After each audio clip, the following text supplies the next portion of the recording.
इस दुनिया में सब लोग देवताओं का शिकार करते हैं, पर मैं उनके पीछे उनके बचे हुए दिव्य अंशों को खाता हूँ।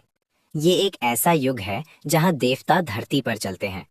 एक समय था जब वो अमर थे और इंसान उन्हें मार नहीं सकते थे, जब तक एक दिन इंसानों ने अपनी सीक्वेंस एबिलिटीज हासिल नहीं कर ली। कुछ ने खुद को छुपाने की शक्ति पाई, शैडो ब्लेड सीक्वेंस। दूसरों ने किसी की भी नकल करने की क्षमता पाई, फेसलेस सीक्वेंस। लेकिन मैंने एक ऐसी शक्ति पाई जो पहले कभी नहीं देखी गई, गॉड फॉल पाथ। मैं देवताओं को खाकर शक्तिशाली बनता हूँ ताकि मुझे काट कर एवोल्यूशन सीरम न बना दिया जाए। मैं अपनी पहचान छुपाता हूँ और खाने के लिए दिव्य लाशों को ढूंढता हूँ। पूरा सैंक्चुरी एक शील्ड डोम से ढका हुआ है जो देवताओं को बाहर रखता है।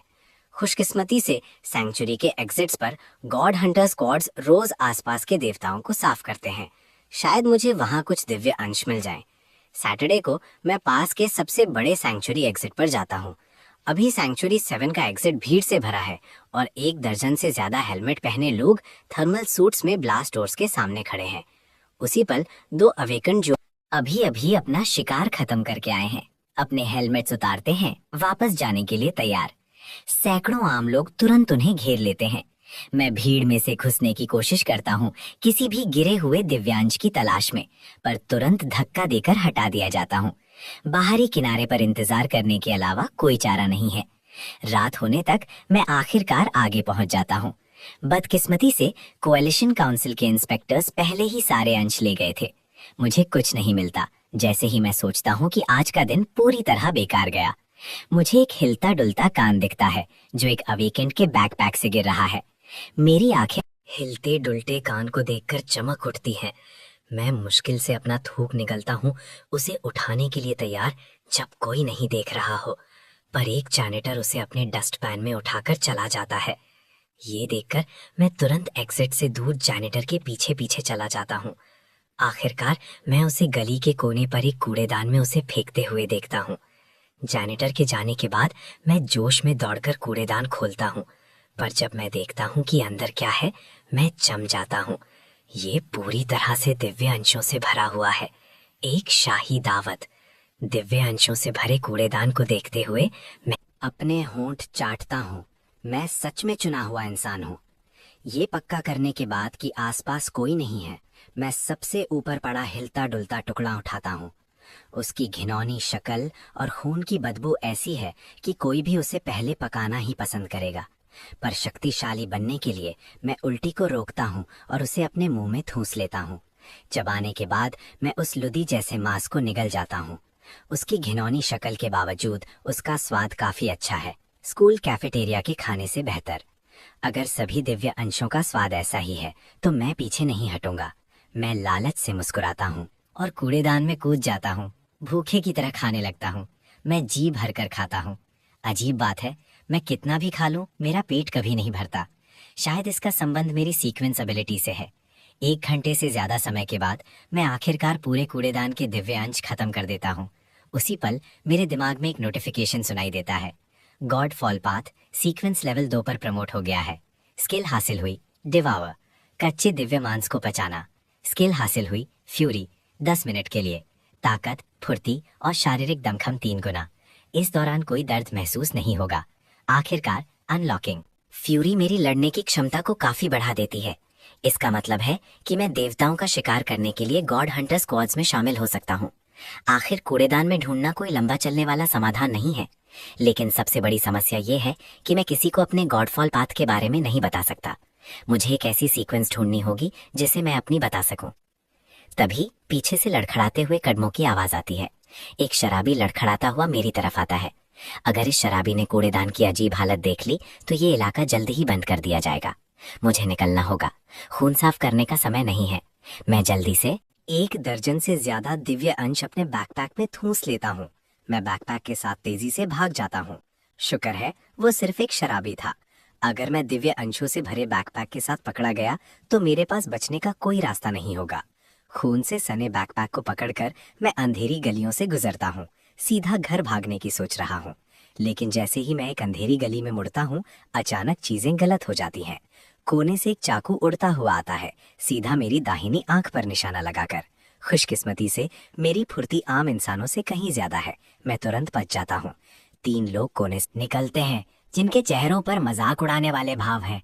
कौन सोचता कि यहाँ सोने से इतना आसान शिकार हमारे पास आ जाएगा। लगता है आज हमारा किस्मत वाला दिन है भाइयों। मैं ठंडे से पूछता हूँ, तुम्हें क्या चाहिए? हमें क्या चाहिए, साफ साफ दिख नहीं रहा, हम तुम्हें लूट रहे हैं। मेरे पास पैसे नहीं हैं। मेरी चिंता बढ़ जाती है। गायब हुए दिव्य अंश किसी भी पल मिल सकते हैं। मुझे इस इलाके से जल्दी निकलना होगा। उनमें से एक अपने चिपचिपे बालों को पीछे करते हुए मुस्कुराता है। पैसे नहीं है, ठीक है, बस बैकपैक छोड़ दो। ये तीनों मेरे बैकपैक के पीछे हैं। मैं अपनी बाहों में रखे बैकपैक को देखता हूँ, उससे रिस रहे खून को छुपाते हुए सोचता हूँ, ये बुरा हुआ। इस बैकपैक में कुछ भी कीमती नहीं है, पर मैं ये तुम्हें नहीं दे सकता। कुछ कीमती नहीं है तो खोल कर दिखाओ हमें। तुम इन गलियों में ऐसे भाग रहे हो जैसे अपनी जान बचाकर भाग रहे हो। जरूर उस बैग में कुछ कीमती चीज छुपा रहे हो, है ना? सामान छोड़ दो। हम तीनों ऐसे दिखाएंगे जैसे हमने तुम्हें कभी देखा ही नहीं, वरना तुम्हारी पिटाई होगी। अगर तुम भाग भी गए तो हम पुलिस को तुम्हारी खबर दे सकते हैं। जब तुम मुड़े तो स्ट्रीट लाइट में तुम्हारा चेहरा दिख गया था। हमने उसे याद कर लिया है। ये सुनकर मेरे पैर भागते हुए रुक जाते हैं। इन तीनों ने मुझे देख लिया है। इसका मतलब है कि मेरे पकड़े जाने का खतरा है। अगर उन्होंने सच में मेरी रिपोर्ट कर दी तो क्या सब कुछ बेकार नहीं हो जाएगा? अचानक मेरे दिल में मारने का इरादा जाग उठता है। मेरी आंखों में हत्या की चमक को अंडरवर्ल्ड के इन पुराने अपराधियों ने तुरंत पहचान लिया। बॉस, इस लड़के की आंखें ऐसी लग रही हैं जैसे ये मार डालेगा। मारेगा? हाँ, ये कंगाल लड़का। अगर ये मारने की सोच रहा है तो उस बैग में जरूर कोई खजाना होगा। तो चलो इसे ही खत्म कर देते हैं और सारा माल खुद ले लेते हैं। इतना कहकर तीनों चाकू निकालते हैं और मुझ पर झपट पड़ते हैं। शुरू में ये सिर्फ एक ख्याल था, पर अब किस्मत ही चाहती है कि तुम मरो। तुम मुझे दोष नहीं दे सकते। मैं एक सीधा मुक्का मारता हूँ, तेजी से सबसे पास वाले आदमी के चेहरे पर। जब मेरा मुक्का उसकी नाक पर पड़ता है तो मेरी उंगलियों को हड्डी टूटने की साफ आवाज महसूस होती है। उस आदमी के पैर जमीन से उठ जाते हैं। वो गिरने से पहले 7-8 मीटर दूर उड़ता है और रुकने से पहले पत्थर के फर्श पर कई फीट तक लुढ़कता है। बाकी दो ये देखते हैं और पूरी तरह से कांपने लगते हैं। वो तुरंत समझ जाते हैं कि उन्होंने एक अवेकंड को उकसाया है, पर डर के बावजूद दोनों में से कोई पीछे नहीं हटता। इस मोड़ पर या तो मारो या मारो। गिड़गिड़ाने से कुछ नहीं होगा। जिंदा बचने का एक ही तरीका है, उसे मार दो। दोनों और भी पागलों की तरह हमला करते हैं, अपने चाकू से अंधाधुंध वार करते हुए। मैं अपना बायां पैर पीछे करता हूँ और दाएं से स्वीप करके एक आदमी की कमर पर सीधा लात मारता हूँ। हड्डी टूटने की और साफ आवाजें मेरी टांग तक आती हैं। वो आदमी एक अजीब एंगल पर आधा मुड़ जाता है। मेरी टांग के साथ हवा में घूमता हुआ आखिरी हमला करने वाले गुंडे से टकरा जाता है। बिना हिचकिचाया मैं उस हैरान और घबराए हुए गुंडे की तरफ कूदता हूँ, अपना मुक्का फिर से उठाकर। रहम करो, मैं तुम्हें अपने सारे पैसे दे दूंगा। इस मोड़ पर जिंदा रहने की चाहत उस गुंडे को अपनी जान की भीख मांगने पर मजबूर कर देती है। मैं उसे बोलने का एक और मौका नहीं देता। मेरा मुक्का उसकी कनपटी पर लगता है, उसकी खोपड़ी तोड़ते हुए। बेवकूफ, तुम्हें मारने के बाद पैसे तो वैसे भी मेरे ही होंगे। लगातार 3 लोगों को मारने के बाद मेरा मारने का इरादा खत्म हो जाता है और उसकी जगह एक अजीब सा खलीपन ले लेता है। मैं एक उदासी भरी आह भरता हूँ। कभी नहीं सोचा था कि मैं सच में किसी को मारूंगा, पर यह आत्मरक्षा थी, कहने के लिए और कुछ नहीं। तीनों लाशों को देखते हुए मुझे अचानक याद आता है कि मैंने ऑनलाइन पढ़ा था कि कुछ सीक्वेंस मरे हुए इंसान की आखिरी यादें पढ़ सकती हैं। पकड़े जाने से बचने के लिए मैं अपनी मुट्ठी को एक आदमी के कपड़े में लपेटता हूँ और तीनों के सर के टुकड़े टुकड़े कर देता हूँ। जगह को साफ करने और खून को ध्यान से साफ करने के बाद मैं उनके कपड़ों से सारे पैसे निकाल लेता हूँ। मैं तीनों लाशों को एक अंधेरे सुनसान गोदाम में ठूंस देता हूँ। मैं आग लगाता हूँ तीनों लाशों और अपनी खून से सनी जैकेट को उनके साथ जला देता हूँ। इससे कोई भी अवेकन लाशों पर लगी गंध से मेरा पीछा नहीं कर पाएगा। ये पक्का करने के बाद कि आग ने तीनों को घेर लिया है, मैं पूरी रफ्तार से वहां से भाग जाता हूँ। आखिरकार सुरक्षित घर पहुंचकर मैं एक सुनसान जगह ढूंढता हूँ, अपने बैकपैक के सारे दिव्य अंश खा जाता हूँ और बैकपैक और जैकेट दोनों को जला देता हूँ। फिर मैं गिनती शुरू करता हूँ, वो पैसे जो मैंने उन 3 गुंडों से लिए थे। गिनती करने के बाद मैं जम जाता हूँ। तांबे के सिक्कों के ढेर के बीच एक चमकता हुआ चांदी का सिक्का है। एक चांदी का सिक्का 10,000 तांबे के सिक्कों के बराबर है। ये गुंडे तो मालदार थे। 3 अपराधी जो इतना पैसा लेकर घूम रहे थे, उनकी हिम्मत कैसे हुई मुझे पुलिस को रिपोर्ट करने की? क्या ये दोनों तरफ की बर्बादी नहीं होती? बहुत अच्छा, दिव्य अंश चुराने के ऊपर से अब एक मर्डर केस भी हो गया। लेकिन मैं इस चांदी के सिक्के को खर्च करने की हिम्मत भी नहीं कर सकता, क्योंकि मैं एक अनाथ हूँ जो काम नहीं करता। मेरे पास इस तरह के पैसे कहाँ से आएंगे? इसलिए मुझे एक अवेकेंड पहचान ढूंढनी होगी जिसे मैं खुलेआम इस्तेमाल कर सकूं। चाहे जो हो जाए, मैं अपनी असली पहचान नहीं बता सकता। ये सोचते हुए मैं 20 तांबे के सिक्के लेता हूँ और इंटरनेट कैफे चला जाता हूँ। मैं फोरम में जाता हूँ काम की जानकारी ढूंढने के लिए। अवेकेंट को लेवल अप करने के लिए एडमिनिस्ट्रेशन ब्यूरो से एवोल्यूशन सीरम पीना पड़ता है। मुझे आगे बढ़ने के लिए सिर्फ देवताओं को खाना है। क्या ये चीट कोड्स इस्तेमाल करने जैसा नहीं है? अगर मैं अवेकेंट एडमिनिस्ट्रेशन ब्यूरो में रजिस्टर करना चाहता हूँ तो मुझे खुद को छुपाने के लिए एक सीक्वेंस ढूंढनी होगी। आखिरकार मेरी नजर एक सीक्वेंस पर टिक जाती है। Phantom walker level 1 assassination apprentice. Skill speed search 5 minute के लिए फुर्ती को दोगुना कर देती है, पर उसके बाद शरीर को 30 मिनट के लिए कमजोर छोड़ देती है। मेरी फ्यूरी स्किल असैसिन एबिलिटी को पूरी तरह से कवर करती है। तभी कैफे के बाहर से शोर शराबे की आवाजें आती हैं। ऑफिसर, मैं एक छोटा सा बिजनेस चलाता हूँ। मैं इस तरह की जांच नहीं झेल सकता। कहीं ऐसा तो नहीं? मैंने अभी पकड़े जाने के बारे में सोचा ही था और अब पुलिस यहाँ है। चाहे वो मेरे लिए यहाँ हो या नहीं, मुझे तैयार रहना होगा। घबराहट में मैं जल्दी से ब्राउजर हिस्ट्री डिलीट करता हूँ और खुद को बचाने का एक तरीका ढूंढता हूँ। जैसे ही मैं ये करता हूँ, 7-8 पुलिस ऑफिसर कैफे में घुसते हैं। सब लोग तुरंत अपने कंप्यूटर से दूर हो जाओ, हाथ सर पर रखो और साइड में झुक जाओ। जल्दी करो, क्या कर रहे हो? अभी भी कंप्यूटर पर हो? हाथ ऊपर। एक ऑफिसर अपनी बंदूक उठाकर मुझ पर चिल्लाता है। मैं घबराहट में अपने हाथ ऊपर कर लेता हूँ। ऑफिसर, मैं ऑफिसर दौड़ कर आता है, मेरी स्क्रीन को देखता है, फिर नफरत से कहता है, ये सब चीजें कम देखा करो, तुम अभी जवान हो, ज्यादा इन सब में पड़ोगे तो दिक्कत होगी। इतना कहकर ऑफिसर चला जाता है। फिर ये 7-8 ऑफिसर हर कंप्यूटर पर जाते हैं, ब्राउजर हिस्ट्री और कंटेंट चेक करते हुए। थोड़ी देर ढूंढने के बाद ऑफिसर्स को 2 नौजवान मिलते हैं। डार्क वेब पर लेन देन कर रहे थे और वो उन्हें ले जाते हैं। लेकिन ऑफिसर्स के चेहरे गंभीर हैं, जिससे पता चलता है कि ये उनके असली निशाने नहीं थे। इस खतरे से बचने की राहत कमाल की लग रही है। मैं गहरी सांस छोड़ता हूँ और फोरम ब्राउज करना जारी रखने का फैसला करता हूँ। तभी स्क्रीन पर एक डायलॉग बॉक्स दिखता है। मेरी आंखें अपने आप बड़ी हो जाती हैं, मेरी पीठ ठंडी पड़ जाती है, रोंगटे खड़े हो जाते हैं। मैनेजर का फ्रेंडली रिमाइंडर, जिसे पुलिस ऑफिसर ढूंढ रहे थे वो तुम हो, है ना? अपना काम देखते रहो, जब हो जाए तो जाना मत। कैफे के पीछे वाली गली में मेरा इंतजार करना। कुछ घंटों बाद वो चिपचिपा अधेड़ उम्र का मैनेजर उस तंग गली में दिखता है। छोटे भाई, पुलिस वाले तुम्हारे पीछे थे क्योंकि तुमने किसी को मारा है ना? भले ही तुम ना बोलो, मुझे पता है। पिछली बार जब तुम आए थे तुमने अवेकेंट फोरम चेक किया था और इस बार फिर पुलिस आई और तुमने जल्दी से अपनी हिस्ट्री डिलीट कर दी। मैंने तुरंत अंदाजा लगा लिया कि तुमने किसी को मारा है। मेरी मांग सिंपल है, मैं किसी को तुम्हारे बारे में नहीं बताऊंगा, पर तुम मुझे चुप रहने के लिए एक चांदी का सिक्का दोगे। उसका मोटा चेहरा जोश से कांपता है, अपनी शानदार समझ का जश्न मनाते हुए।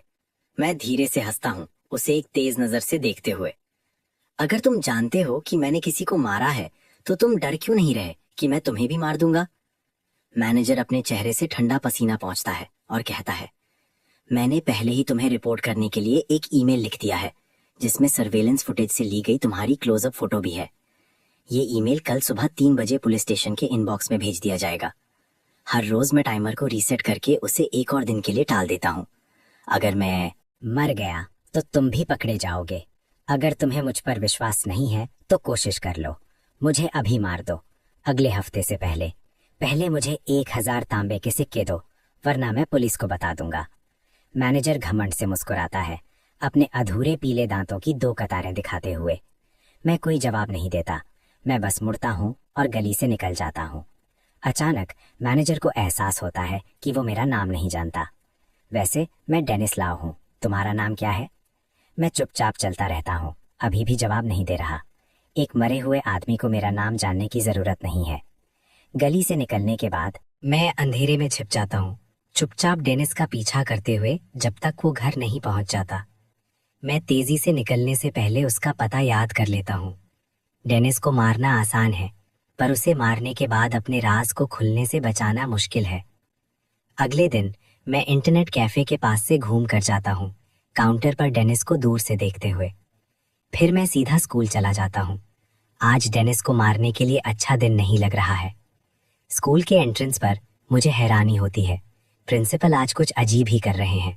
अपने पीछे कुछ छापलूस एडमिनिस्ट्रेटर्स के साथ गेट पर चेकिंग कर रहे हैं। क्योंकि मैंने कल अपना बैकपैक जला दिया था, इसीलिए एक टीचर मुझे रोकता है। तुम्हारे पास बैकपैक क्यों नहीं है? क्या तुम वीकेंड्स पर होमवर्क नहीं करते? स्कूल जितना बेकार, उतने ज्यादा नियम। इस टीचर के कठोर सवालों का जवाब देने ही वाला था कि अचानक मेरे पीछे से एक लड़की की आवाज आती है। टीचर, मार्कस इस वीकेंड मेरे साथ एक क्लासमेट के घर ट्यूटरिंग के लिए गया था और अपनी किताबें वहीं छोड़ आया। मैं उसकी क्लासमेट से कहा था कि मैं आज उसकी किताबें ले आऊंगी। मैं मुड़ता हूँ और देखता हूँ कि मुझे बचाने वाली जेड स्टर्लिंग है। मुझे नहीं पता कि वो मेरी मदद क्यों कर रही है, पर मैं हाँ में सिर हिलाता हूँ। फिर मैं मुड़कर स्कूल में चला जाता हूँ, पर जेड अपनी रफ्तार बढ़ाती है और मेरे पास आ जाती है। मार्कस, क्या तुम्हें मुझे कुछ कहना नहीं चाहिए? मैं जेड की चमकती मुस्कान को देखता हूँ और बिना किसी भाव के कहता हूँ, तुम्हें लगता है मुझे थैंक यू कहना चाहिए? जेड की मुस्कान एक पल के लिए जम जाती है, फिर वो एक नखरे भरे अंदाज में कहती है, मैंने पहले तुम्हारे साथ अच्छा बिहेव नहीं किया। तुमने मेरी मदद की, मैंने तुम्हारी मदद की। चलो हिसाब बराबर करते हैं, ठीक है? मुझे सच में अच्छा लगता है जब तुम मेरी परवाह करते हो। तुम हर दिन मेरी मोटिवेशन हो। मुझे एहसास हो गया है कि मैं तुम्हारे बिना नहीं जी सकती। फिर वो एक ऐसी मुस्कान देती है जो उसे लगता है कि बहुत आकर्षक है। ये अजीब सा इजहार जेड और उसके दोस्तों ने वीकेंड पर मार्कस के बारे में जानकारी के हिसाब से प्लान किया था। उन्हें यकीन था कि ये उस पर काम कर जाएगा। मुझे भी ये मजाकिया लग रहा है। मेरी यादों में मैं रोज भूखा रह लेता था, पर जेड के लिए नाश्ता जरूर लाता था। मैंने उसका सारा होमवर्क भी किया था। आखिर में जेड ने मेरा दिया हुआ नाश्ता लिया और अगली क्लास के ब्रैंडन यांग को दे दिया ताकि वो उसे खुश कर सके। जेड, मैं हमेशा से तुमसे कुछ पूछना चाहता था। तुम हमेशा मुझे ही निशाना क्यों बनाती हो? क्या कोई और लड़का तुम्हारा गुलाम बनने को तैयार नहीं है? जेड को उम्मीद नहीं थी कि मार्कस ऐसा कहेगा। वो सुन रह गई। क्या? तुम्हारा क्या मतलब है? अगर तुम्हें ब्रैंडन चाहिए तो उसके लिए खुद मेहनत करो। मुझे सीढ़ी की तरह इस्तेमाल करना बंद करो, ठीक है? तुम उसके यहाँ नाश्ता ले जाना चाहती हो, पर बनवाती मुझसे हो।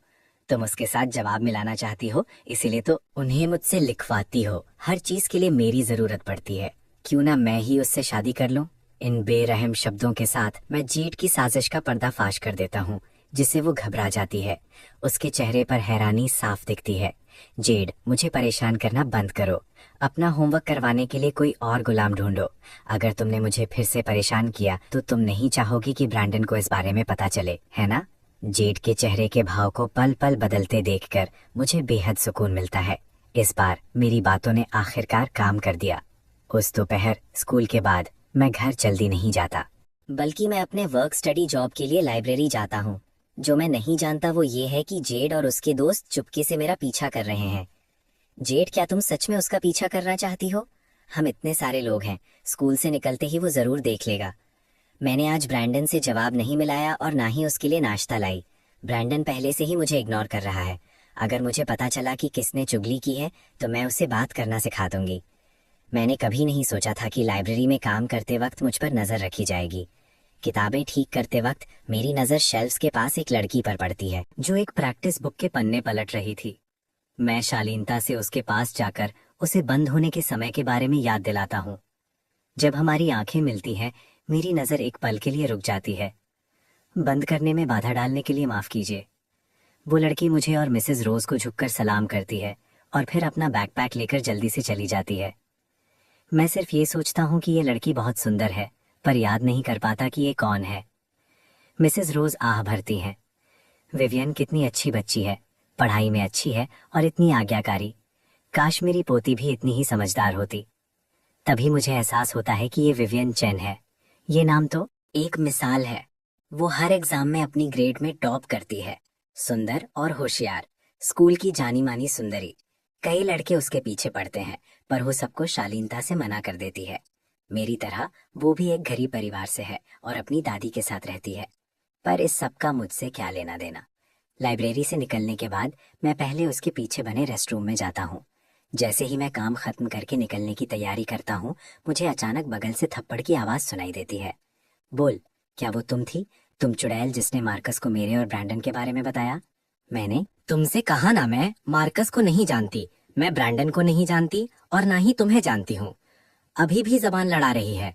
मार्कस ने आज सिर्फ तुमसे और मिसेस रोज से बात की। अगर तुम नहीं थी तो क्या वो बुढ़िया थी? जेड, इसकी बात पर विश्वास मत करो। विवियन जैसी लड़कियां जो होशियार और सुंदर होती हैं, सबकी सब जहरीली होती हैं। वो पॉपुलर होने के लिए लड़कों को फंसाती हैं। मैं जेड से कोई लेना देना नहीं रखना चाहता, पर विवियन मेरी वजह से बेवजह इसमें फंस गई थी। नैतिक रूप से मुझे आगे आना ही होगा। मैं अपने हाथ धोता हूँ और लड़कियों के रेस्टरूम की तरफ चलता हूँ। जेड, इतना तमाशा लगा रखा है, शांति से सूसू भी नहीं करने दे रही। क्या तुम चाहती हो कि मैं सब कुछ ब्रैंडन को बता दूं, तभी तुम्हें शांति मिलेगी? जेड एक पल के लिए जम जाती है, फिर शांत हो जाती है। मार्कस, हद से आगे मत बढ़ो। मैंने तुम्हें परेशान नहीं किया, तुम्हें इतनी परवाह क्यों हो रही है? मैं उसे अनदेखा करता हूँ और विवियन को बाहर खींच लेता हूँ। उसने तुम्हें 2 थप्पड़ मारे हैं ना? विवियन मुझे बिना किसी एहसान के देखती है। आखिरकार मैं ही तो हूँ जिसने उसे इसमें घसीटा है। जैसे ही मैं अपनी बात खत्म करता हूँ, मैं जेड के चेहरे पर 2 थप्पड़ जड़ देता हूँ। सब लोग जम जाते हैं। विवियन हैरानी से मुझे घूरती है, शायद इस अनजान क्लासमेट की हरकत को समझ नहीं पा रही थी। उसने उम्मीद नहीं की थी कि मैं इतनी जल्दी फैसला लूंगा। मार्कस, जेड अपना चेहरा ढक लेती है, मुझे गुस्से से घूरते हुए। भौंकना बंद करो, तुम्हारा और मेरा हिसाब बराबर, और अब विवियन का कर्ज भी चुकता हो गया, समझी? जेड की आंखों में खतरनाक चमक आ जाती है। मार्कस, तुम इसके लिए पछताओगे। ये सुनकर मुझे अचानक याद आता है कि जेड का अंकल एक गुंडा है। मैं गली के गुंडों से नहीं डरता, पर विवियन को चोट लग सकती है।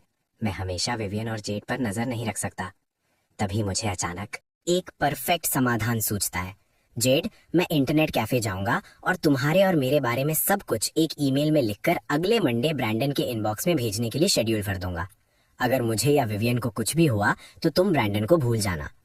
जेड ने असल में अपने अंकल से मार्कस और विवियन को सबक सिखाने या उन्हें सेंचुरी से ही मिटा देने का प्लान बनाया था, लेकिन मार्कस ने उस रास्ते को पूरी तरह बंद कर दिया। वो गुस्से से चिल्लाती है, मार्कस, मैं तुम्हारे जैसे खतरनाक इंसान से कभी नहीं मिली। खैर, आज तुम्हारा किस्मत वाला दिन है। मैं नाक से कोड़ता, ठंडे से विवियन को खींचकर ले जाते हुए बिना कुछ बोले। मुझे काफी अच्छा महसूस हो रहा है। पता नहीं आज मैंने कितनी बार डेनिस के बारे में सोचा है। ये पहली बार है जब मुझे लग रहा है कि उससे मुझे कुछ फायदा हुआ है। अगली सुबह घर से निकलते हुए मैं एक बार फिर इंटरनेट कैफे के एंट्रेंस की तरफ घूम कर जाता हूँ।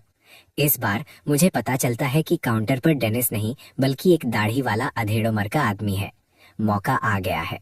मैं अपनी हुडी ऊपर खींचता हूँ, एंट्रेंस की कैमरा से बचता हूँ और काउंटर पर बैठे दाढ़ी वाले आदमी को बाहर आने का इशारा करता हूँ। वो आदमी उलझन में दिखता है, पर फिर भी बाहर आ जाता है। जब हम उस जगह पहुंचते हैं जहां मैंने उस रात डेनिस से बात की थी, मैं पूछता हूँ, क्या आप कैफे के मालिक हैं? उस दिन पुलिस आपके कैफे से जिन 2 लोगों को ले गई थी, उनमें से एक मेरा दोस्त था। उसने वहां कुछ छोड़ा था। मैं सर्वेलेंस फुटेज चेक करना चाहता हूँ। कैफे का मालिक नाक से कोड़ता है, लड़के, क्या तुम मेरे साथ मजाक कर रहे हो? तुम्हें क्या लगता है तुम जब चाहो सर्वेलेंस फुटेज देख सकते हो? जो उसने मेरे लिए छोड़ा है उसकी कीमत 20 चांदी के सिक्के हैं। अगर मुझे वो मिल गया तो मैं आपको एक दे दूंगा। बोलते हुए मैं एक चांदी का सिक्का निकालता हूँ। ये सिक्का तारों के नीचे हल्की सफेद रोशनी से चमक रहा है। ये तुरंत इंटरनेट कैफे के मालिक का ध्यान खींच लेता है। उसकी आंखें 2 बार छपकती हैं और आखिरकार वो मुझे कैफे के बगल वाले एक अंधेरे स्टोरेज रूम में ले जाता है। सारी सर्वेलेंस फुटेज यहाँ है, खुद देख लो। मैं एक पल के लिए हिचकिचाता हूँ, फिर सर हिलाकर फुटेज चेक करने चला जाता हूँ। मुझे उस दिन की फुटेज मिलती है और मैं तुरंत तेवर चढ़ाता हूँ। 3 तारीख की सुबह से कोई सर्वेलेंस क्यों नहीं है? कैफे का मालिक होंठ से कुड़ता है, बिजली इतनी महंगी है, मैं उन कैमरा को हमेशा चालू नहीं रख सकता। मैं आमतौर पर उन्हें कुछ दिनों में एक बार चालू करता हूँ। ठीक है, मैं समझ गया, शुक्रिया। कोई बात नहीं, अगर कुछ चाहिए हो तो बस बता देना। मेरा नाम फ्रैंक वॉन्ग है, तुम मुझे फ्रैंक बुला सकते हो। ठीक है फ्रैंक, मैं ये याद रखूंगा। मैं तुम्हारे सहयोग के बारे में बता दूंगा, चिंता मत करो। जब तक मैं ठीक हूँ तुम्हें कोई परेशानी नहीं होगी। मैं हल्की मुस्कान के साथ इंटरनेट कैफे से निकल जाता हूँ। मैं डेनिस ल्यू के घर की तरफ निकल पड़ता हूँ। मुझे 99% यकीन है कि मैं अब डेनिस से निपट सकता हूँ। सारे सबूत एक ही चीज की तरफ इशारा करते हैं। डेनिस झूठ बोल रहा है। जिस सर्वेलेंस स्क्रीनशॉट की वो बात कर रहा था वो है ही नहीं। मैं आखिरकार पूरे विश्वास के साथ डेनिस का फैसला कर सकता हूँ। मैं पूरी रफ्तार से डेनिस के घर की तरफ दौड़ता हूँ और चुपके से उसके दरवाजे के पास पहुँचता हूँ। एंट्रेंस पर कचरे का ढेर लगा हुआ है। चोरी का नाटक करने के लिए मैं जोर से दरवाजा नहीं तोड़ता, बल्कि मैं अपनी आस्तीन से डेनिस का दरवाजा खटखटाता हूँ। मैं अपनी आवाज हल्की करता हूँ, एक 30 साल के आदमी होने का नाटक करते हुए। पड़ोसी, तुम्हारा कचरा बदबू मार रहा है, इसे हटाओ। अंदर से डेनिस की बेचैन आवाज आती है। पागल हो क्या? तुम्हें इससे क्या मतलब? कचरा रास्ता नहीं रोक रहा है, तुम अपना काम करो। ये देखकर कि डेनिस दरवाजा नहीं खोलेगा, मैं सीधा चिल्लाता हूँ, अगर तुमने दरवाजा नहीं खोला तो मैं तुम्हें यहीं रोक लूंगा। मैं नहीं मानता कि तुम काम नहीं करते। जब तुम काम पर जाओगे मैं तुम्हारे बॉस से शिकायत कर दूंगा। ये सुनकर डेनिस का आत्मविश्वास तुरंत कमजोर पड़ जाता है। ठीक है, मैं तुमसे डर गया। मैं थोड़ी देर में कचरा फेंक दूंगा। क्या मैं ज्यादा नरमी से पेश आ रहा हूँ? थोड़ी देर में, अभी तुरंत। ठीक है वेटर। मैं कपड़े पहनकर बाहर आकर फेंक देता हूँ। कपड़े पहनने की आवाज आती है। डेनिस दरवाजे पर आता है और उसे खोलता है। मैं बस इसके पहले कि वो अपनी बात पूरी करता, वो बेहोश हो जाता है। मैं अपनी ताकत को काबू में रखता हूँ। जैसे ही दरवाजा खुलता है मैं डेनिस की ठुड्डी पर एक अपर कट मारता हूँ, जिससे वो बेहोश हो जाता है। फिर मैं तुरंत अंदर घुस जाता हूँ और डेनिस को पकड़ लेता हूँ, ताकि उसके भारी शरीर से आवाज ना हो, जिससे पड़ोसी अलर्ट हो जाए। दरवाजा बंद करने के बाद मैं एक ही झटके में डेनिस को अंदर के कमरे में घसीट लेता हूँ। डेनिस को बांधने के बाद मैं उसके ही बदबूदार मोजे से उसका मुंह बंद कर देता हूँ। फिर मैं कमरे की तलाशी लेता हूँ। डेनिस के घर में ज्यादा सामान नहीं है, बस कुछ 100 तांबे के सिक्के हैं। मुझे इन पैसों की जरूरत नहीं है, पर चोरी जैसा दिखाने के लिए मुझे ये लेने होंगे। थोड़ी देर काम करने के बाद पीछे से दबी हुई आवाजें आती हैं। मैं मुड़ता हूँ। डेनिस जाग गया है और मुझे डर से घूर रहा है। डेनिस डेस्परेशन में अपना सिर हिलाता है, भीख मांगने की कोशिश करते हुए। फिर उसकी आंखें खतरनाक हो जाती हैं, जैसे धमका रही हों। मैं आराम से कहता हूँ, मेरी आज फ्रैंक वॉन्ग से बात हुई, अंदाजा लगाओ क्या? डेनिस जम जाता है। उसकी आंखें लगातार भड़कती हैं। मेरी मुस्कान को देखकर उसे ऐसा लगता है जैसे वो मौत के फरिश्ते को देख रहा हो। मैं किचन में जाता हूँ। खाने का तेल का एक जग और एक चाकू निकालता हूँ। लालच की एक कीमत होती है, मैं वही वसूलने आया हूँ। कुछ मिनट बाद डेनिस के शरीर को आग में जलते देखकर मैं आखिरकार चैन की सांस लेता हूँ। मैं अपार्टमेंट से निकलता हूँ और नीचे चिल्लाता हूँ, आग, अपनी जान बचाओ। फिर यहाँ ज्यादा गंध छोड़ने से बचने के लिए मैं अपनी फ्यूरी स्किल एक्टिवेट करता हूँ और पूरी रफ्तार से दौड़ता हूँ, जितनी जल्दी हो सके स्कूल की तरफ भागते हुए। स्कूल के पास मैं मुख्य सड़क पर वापस आ जाता हूँ, कैंपस में आराम से चलते हुए। मेरी बेहतरीन शारीरिक हालत और फ्यूरी के 3 गुना फुर्ती बूस्ट के कारण डेनिस के घर से स्कूल के पास तक भागने में सिर्फ 5 या 6 मिनट लगते हैं। हालांकि ये मेरे रोज के आने जाने से थोड़ा धीमा है, पर ये चलेगा। एक लगभग परफेक्ट एलिबाय। मुझे उम्मीद है कि पुलिस इस केस को जल्दी से एक चोरी का मामला मान लेगी। कुछ दिनों में जब मामला शांत हो जाएगा, मुझे अवेकेंड एडमिनिस्ट्रेशन ब्यूरो में रजिस्टर कर लेना चाहिए। ब्लैकमेल होना दम घुटने से भी बुरा लगता है। मुझे भविष्य में और ज्यादा सावधान रहना होगा। किसी को मुझे फिर से पकड़ने नहीं दे सकता। स्कूल पहुंचकर मैं एक शांत चेहरा बनाए रखता हूँ। कोई सोच भी नहीं सकता था कि बस 10 मिनट पहले मैंने किसी को मारा है। दोपहर में जब मैं लाइब्रेरी की शेल्फ्स ठीक कर लेता हूँ, विवियन हमेशा की तरह बंद होने तक लाइब्रेरी में पढ़ती है, इसलिए मैं उसके साथ स्कूल से निकलता हूँ। हम कल वाले चौराहे पर पहुँचते हैं। जब अलग होने का समय आता है, विवियन कहती है गुड बाय। जैसे ही वो मुड़ने वाली होती है, मैं उसके बैकपैक का स्ट्रैप पकड़ लेता हूँ। मैं हल्का सा मुस्कुराता हूँ, पर मेरी आंखें ठंडी हैं। मैं आज तुम्हें घर छोड़ने जा रहा हूँ। विवियन को समझ नहीं आता कि मार्कस अचानक क्यों बदल गया है, इतना प्रोएक्टिव हो गया है। जरूरत नहीं है। बिना उसे विरोध करने दिए मैं उसका हाथ खींचता हूँ और उसके घर की तरफ चल पड़ता हूँ।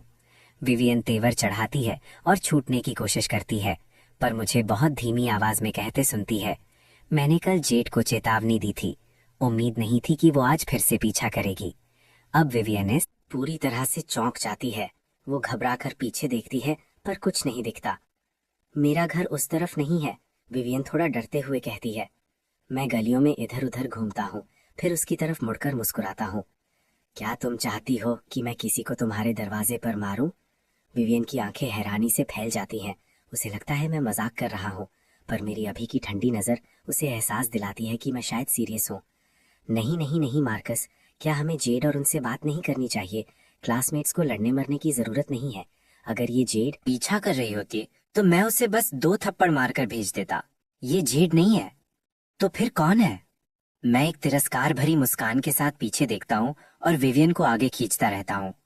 वो भी पीछे देखती है। उसी पल उसे अचानक दिखता है कि जिस गली से वो अभी गुजरे हैं वहां से अचानक 7-8 अंधेरी परछाइयां निकलती हैं। परछाइयों के हाथ में उनके आकार से हथियार दिख रहे हैं, लोहे की रॉड और छोटे चाकू। विवियन तुरंत घबराहट में मेरी तरफ देखती है। वो शायद जेड के अंकल हैं। उसका अंकल इस इलाके का जाना माना गुंडा है, उसने पहले भी किसी को मारा है। उसका अंकल हमारा पीछा क्यों कर रहा है?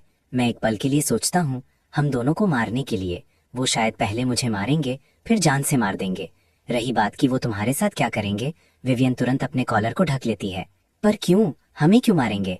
तुमने सुना ना मैंने कल उससे क्या कहा था? उसके और ब्रैंडन के मामले की वजह से। ये ब्रैंडन आखिर है कौन? बस एक आम लड़का है, पर उसका अंकल अवेकंड है, इसीलिए वो आजकल काफी आगे बढ़ रहा है। जेड ब्रैंडन के सहारे अमीर लड़के से शादी करके ऐशो आराम की जिंदगी जीना चाहती है। पर तुमने तो कहा था कि तुमने सेटअप कर दिया है एक शेड्यूल्ड ईमेल का। मैं विवियन पर हल्का सा मुस्कुराता हूँ। मैंने उसे झूठ बोला था। इंटरनेट कैफे के पैसे महंगे होते हैं, मेरे पास वो पैसे कहाँ से आते? शायद उसे ये समझ आ गया होगा, इसीलिए उसने अपने अंकल को मुझसे निपटने के लिए भेजा है। विवियन पूरी तरह से हैरान है। वो उनके पीछे आ रहे लोगों पर एक नजर डालती है और निराशा से कहती है, तो हम यहाँ मरने वाले हैं। तुम्हें इसमें शामिल करना मेरी गलती है, इसलिए मैं इसे संभाल लूंगा। मेरी मुस्कान में थोड़ी आक्रामकता और खतरा है। तुम राज रख सकती हो। हाँ? विवियन को समझ नहीं आता कि मार्कस का क्या मतलब है, पर फिर भी हाँ में सर हिलाती है। कुछ ही सेकंड्स में 5 या 6 हट्टे कट्टे आदमी चाकू और डंडों के साथ उन्हें पकड़ लेते हैं। आगे वाला आदमी जो टैटू से भरा है मुझे देखता है और मुस्कुराता है। भाग। क्यों नहीं भागते? रुक क्यों गए? लगा था तुम भागने में अच्छे हो। मैं तिरस्कार से कहता हूँ, मंजिल पर पहुंच गया हूँ तो और क्यों भागूंगा? मंजिल? कौन सी मंजिल? गुंडे आसपास देखते हैं और पाते हैं कि ये एक सुनसान पुरानी लकड़ी की हवेली है। टैटू वाला आदमी पूछता है, इस जगह में क्या खास है? ये जगह बहुत खास है, खासकर मारने के लिए अच्छी है।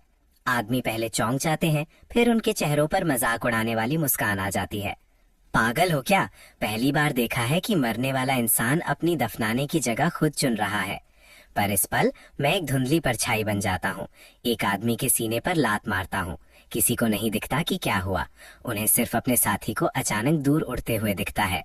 वो घबराकर पीछे देखते हैं और देखते हैं कि उस आदमी का सीना एक फूटी हुई गेंद की तरह अंदर धंस गया है। मरने से पहले उसके चेहरे पर हैरानी और डर है। अंधेरा माहौल उसके चेहरे को धुंधला कर देता है, जिससे सबको एक अजीब सा डर महसूस होता है। अपने साथी की हालत देखकर उन्हें तुरंत एहसास हो जाता है कि मार्कस अवेकेंड है। ये कैसे हो सकता है? पेंगुइन एकेडमी जैसे कचरा स्कूल में एक अवेकेंड छात्रा कैसे हो सकता है? इससे पहले कि वो कुछ समझ पाते, मैं एक और मुक्का मारता हूँ, एक आदमी के गले पर टोप के गोले की तरह। आदमी पीछे गिरता है, पर उसका सिर जैसे किसी कठपुतली की डोरी कट गई हो, कई मीटर दूर उड़ता है, ठीक विवियन के सामने आकर गिरता है। वो चिल्लाती है और कई कदम पीछे कूद जाती है, पर मुझे ऐसा लगता है कि विवियन की चीख उतनी डरी हुई नहीं थी। मैं इस अजीब बात पर ज्यादा ध्यान नहीं देता। बाकी बचे आदमियों को देखते हुए टैटू वाले आदमी की आंखों की पतलियां कांपती हैं। उसके सिर से ठंडा पसीना बहता है। वो जैसे बेजान सा खड़ा हो जाता है। टैटू वाले आदमी के अलावा बचे 2 लोग तुरंत घुटने टेक देते हैं। कृपया हमें छोड़ दो, हमें छोड़ दो, हमें पता नहीं था, हमें एक मौका दो। ये सब विंस क्रूज ने हमसे करवाया था, इससे हमारा कोई लेना देना नहीं है। मैं उन्हें पूरी तरह अनदेखा करता हूँ। दोनों आदमियों के जबड़े पर लात मारता हूँ। वो पीछे उड़ते हैं, उनके सिर पहली 2 थप्पड़ों के साथ जमीन से टकराते हैं, एक साथ दूसरी दुनिया के लिए निकल जाते हैं। सिर्फ कांपता हुआ बेजुबान टाटू वाला आदमी बचता है। मैं उसके कंधे पर थपथपाता हूँ और दिलचस्पी से कहता हूँ, तुम मेरे और जेट के बारे में जानते हो, है ना? मैं तुम्हें अंकल बुला सकता था, किस्मत खराब है। विंस तुरंत समझ जाता है, एक अजीब चापलूसी वाली मुस्कान जबरदस्ती लाते हुए। अभी भी मौका है, देर नहीं हुई, हम परिवार बन सकते हैं। जेट अभी बच्ची है, मैं घर जाकर उसे सबक सिखाऊंगा। मैं पक्का करूंगा कि मैं एक लाचार की तरह आह भरता हूँ। जो हो गया सो हो गया। क्यों? एक अवेकेंड मेरे जैसे के लिए गिड़गिड़ाएगा? तुमने नहीं कहा था कि जेड तुम्हारे परिवार की उम्मीद है? विंस खालीपन से सिर हिलाता है, ये समझे बिना कि मार्कस का क्या मतलब है। मेरे रहते हुए तुम्हारे परिवार की कोई उम्मीद नहीं है, पर मैं तुम्हें एक रास्ता दिखा सकता हूँ। कृपया कृपया हमें बताओ, हम वही करेंगे जो आप कहोगे। अपने परिवार को दूसरी दुनिया में फिर से बनाओ। मैं विंस के चेहरे पर एक थप्पड़ मारता हूँ। उसका सिर पूरा 360 घूम जाता है, फिर वो साइड में गिर जाता है। चिंता मत करो, तुम रास्ते में अकेले नहीं होगे। थोड़ी देर में जब मैं फ्री हो जाऊंगा, मैं तुम्हारे पूरे परिवार को नीचे भेज दूंगा, तुमसे मिलने के लिए। सबको निपटने के बाद मैं चैन की सांस लेता हूँ। मैंने फिर से किसी को मार दिया। ये कितने हैं याद नहीं, फर्क नहीं पड़ता। मैं आंगन के किनारे खड़ी विवियन को देखता हूँ और उसके पास जाता हूँ। विवियन पूरी तरह से कांपती है और घबरा कर पूछती है, तुम सच में एक अवेकेंड हो? तो क्या तुमने इन लाशों को ठिकाने लगाने के बारे में सोच लिया है? मुझे उम्मीद नहीं थी कि विवियन ये पूछेगी। क्या तुम्हें डर नहीं है कि मैं तुम्हें भी मार दूंगा? विवियन को भी शायद उम्मीद नहीं थी कि मार्कस ये पूछेगा, उसकी तरफ थोड़ी उलझन से देखते हुए। तुम मुझे क्यों मारोगे? क्योंकि तुमने मुझे मारते हुए देखा है। पर विवियन मासूम दिखती है। अगर तुम मुझे मारना चाहते तो तुम मुझे अकेले घर जाने दे सकते थे। वो ये काम करते थे, इतनी तकलीफ क्यों उठाई? मैं सिर हिलाता हूँ।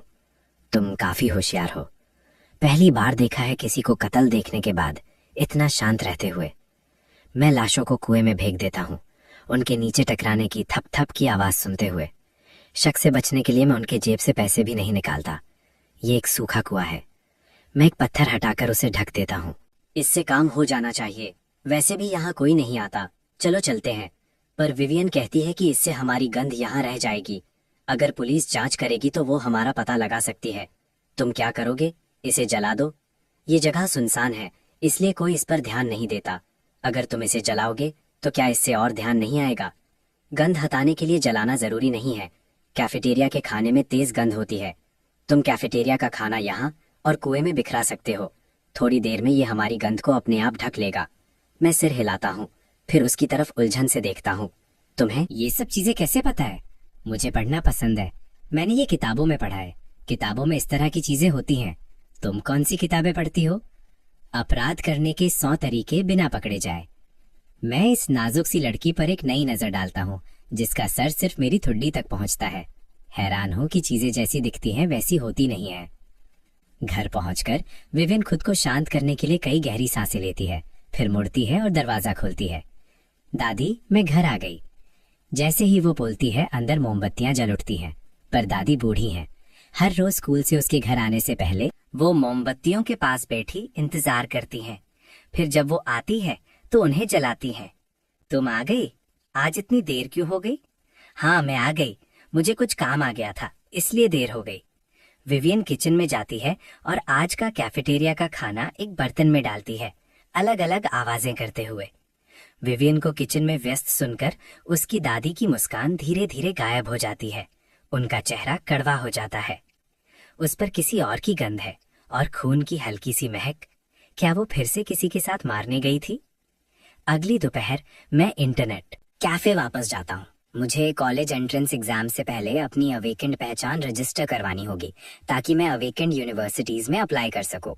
मैं फ्रैंक वॉन्ग को ढूंढता हूँ और सीधे मुद्दे पर आता हूँ। मैं एडमिनिस्ट्रेशन ब्यूरो में एक फर्जी सीक्वेंस रजिस्टर करवाना चाहता हूँ। मुझे किन बातों का ध्यान रखना चाहिए?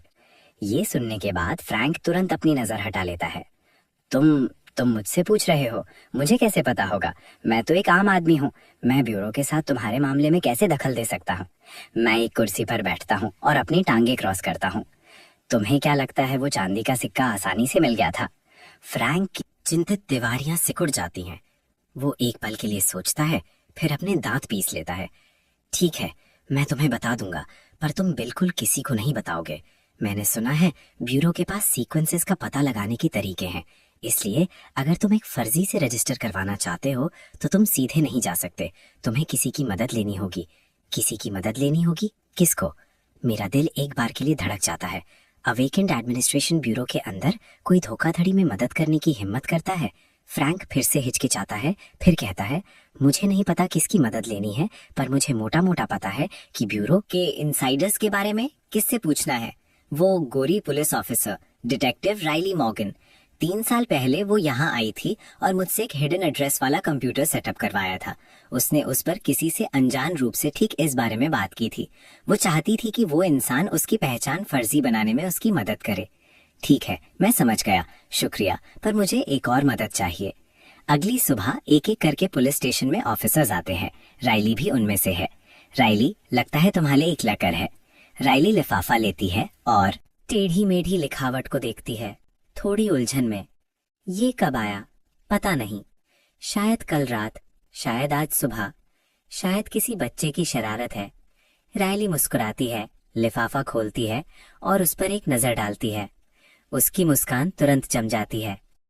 शाम के 7 बजे एक सुनसान गली में राइली थकी हुई परछाई में खड़े नकाबपोश शख्स को देखती है। तुम्हें क्या चाहिए? मैं चाहती हूं कि तुम मुझे उससे मिलाओ जिसने तुम्हारी सीक्वेंस फर्जी बनाई है। राइली की आंखों की पुतलियां अचानक फैल जाती हैं, पर तभी वो नकाबपोश शख्स को बोलते सुनती है।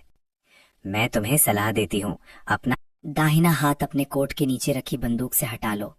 एक बार बंदूक चली तो तुम मुझे नहीं मार पाओगी और पीछे मुड़ने का कोई रास्ता नहीं होगा। राइली जम जाती है। उसे उम्मीद नहीं थी कि यह इंसान उसकी हरकत को देख लेगा। इतनी तेज समझ, पर उसका हाथ अभी भी बंदूक पर है। तुम बहुत आत्मविश्वासी हो, पर मुझे नहीं लगता कि तुम एक गोली से तेज हो। अपनी कोशिश बेकार मत करो। आने से पहले मैंने पुलिस स्टेशन को एक स्केड्यूल्ड मास ईमेल सेटअप कर दिया था। कल सुबह पुलिस स्टेशन में सबको पता चल जाएगा कि तुम्हारी सीक्वेंस फर्जी है। अगर मैं आज रात ईमेल की देरी को एडजस्ट करने के लिए वापस नहीं आ पाई तो तुम कल पकड़ी जाओगी। इसीलिए भले ही तुम मुझे मार दो, कोई फायदा नहीं है। क्या? राइली जम जाती है। उसे उम्मीद नहीं थी कि इस नकाबपोश इंसान के पास बैकअप प्लान है। अब वो सच में घबरा जाती है। वैसे भी तुम मुझे मार नहीं सकती।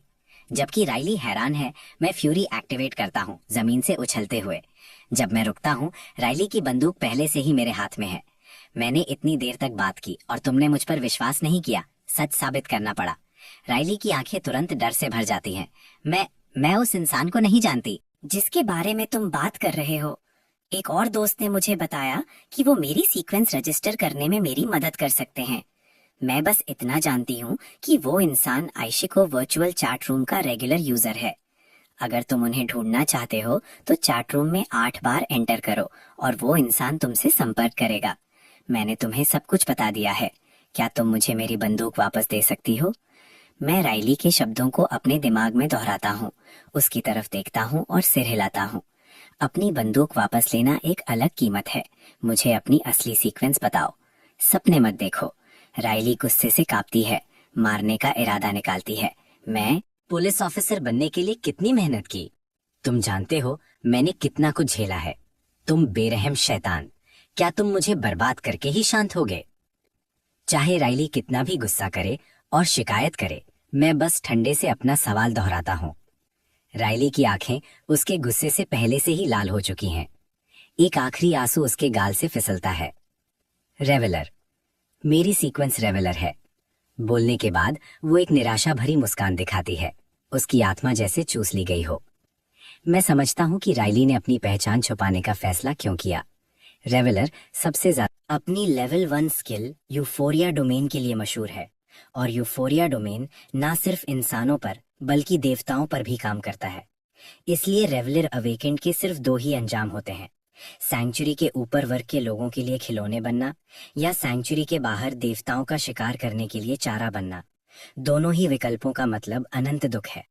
इसलिए रेवेलर अवेकेंड सिर्फ अपनी पहचान छुपाकर आम लोगों की तरह जी सकते हैं। एक बार पकड़े जाने पर वापस लौटने का कोई रास्ता नहीं होता। पर मैं वहीं नहीं रुकता।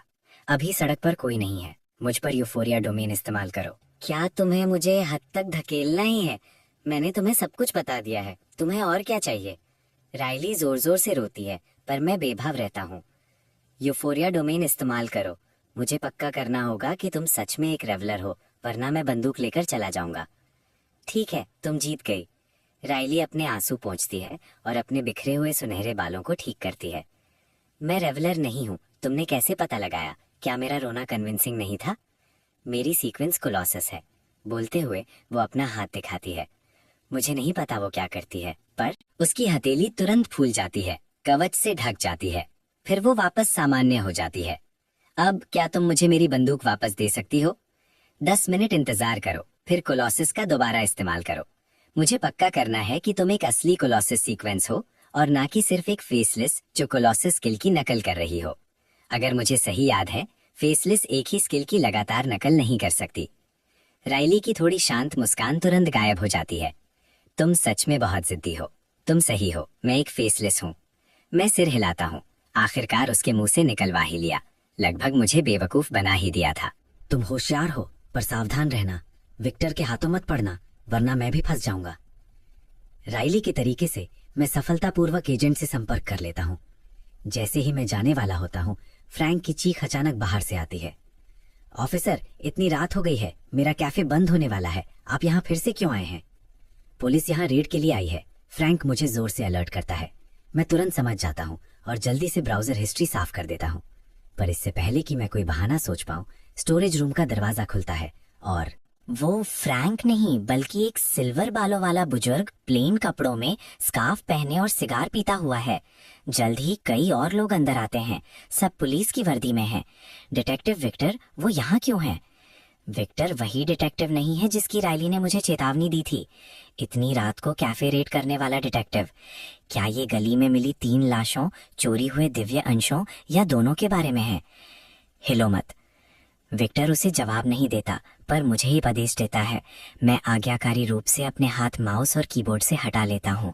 एक डेस्कटॉप छोड़कर जिस पर कोई एक्टिव प्रोसेस नहीं है।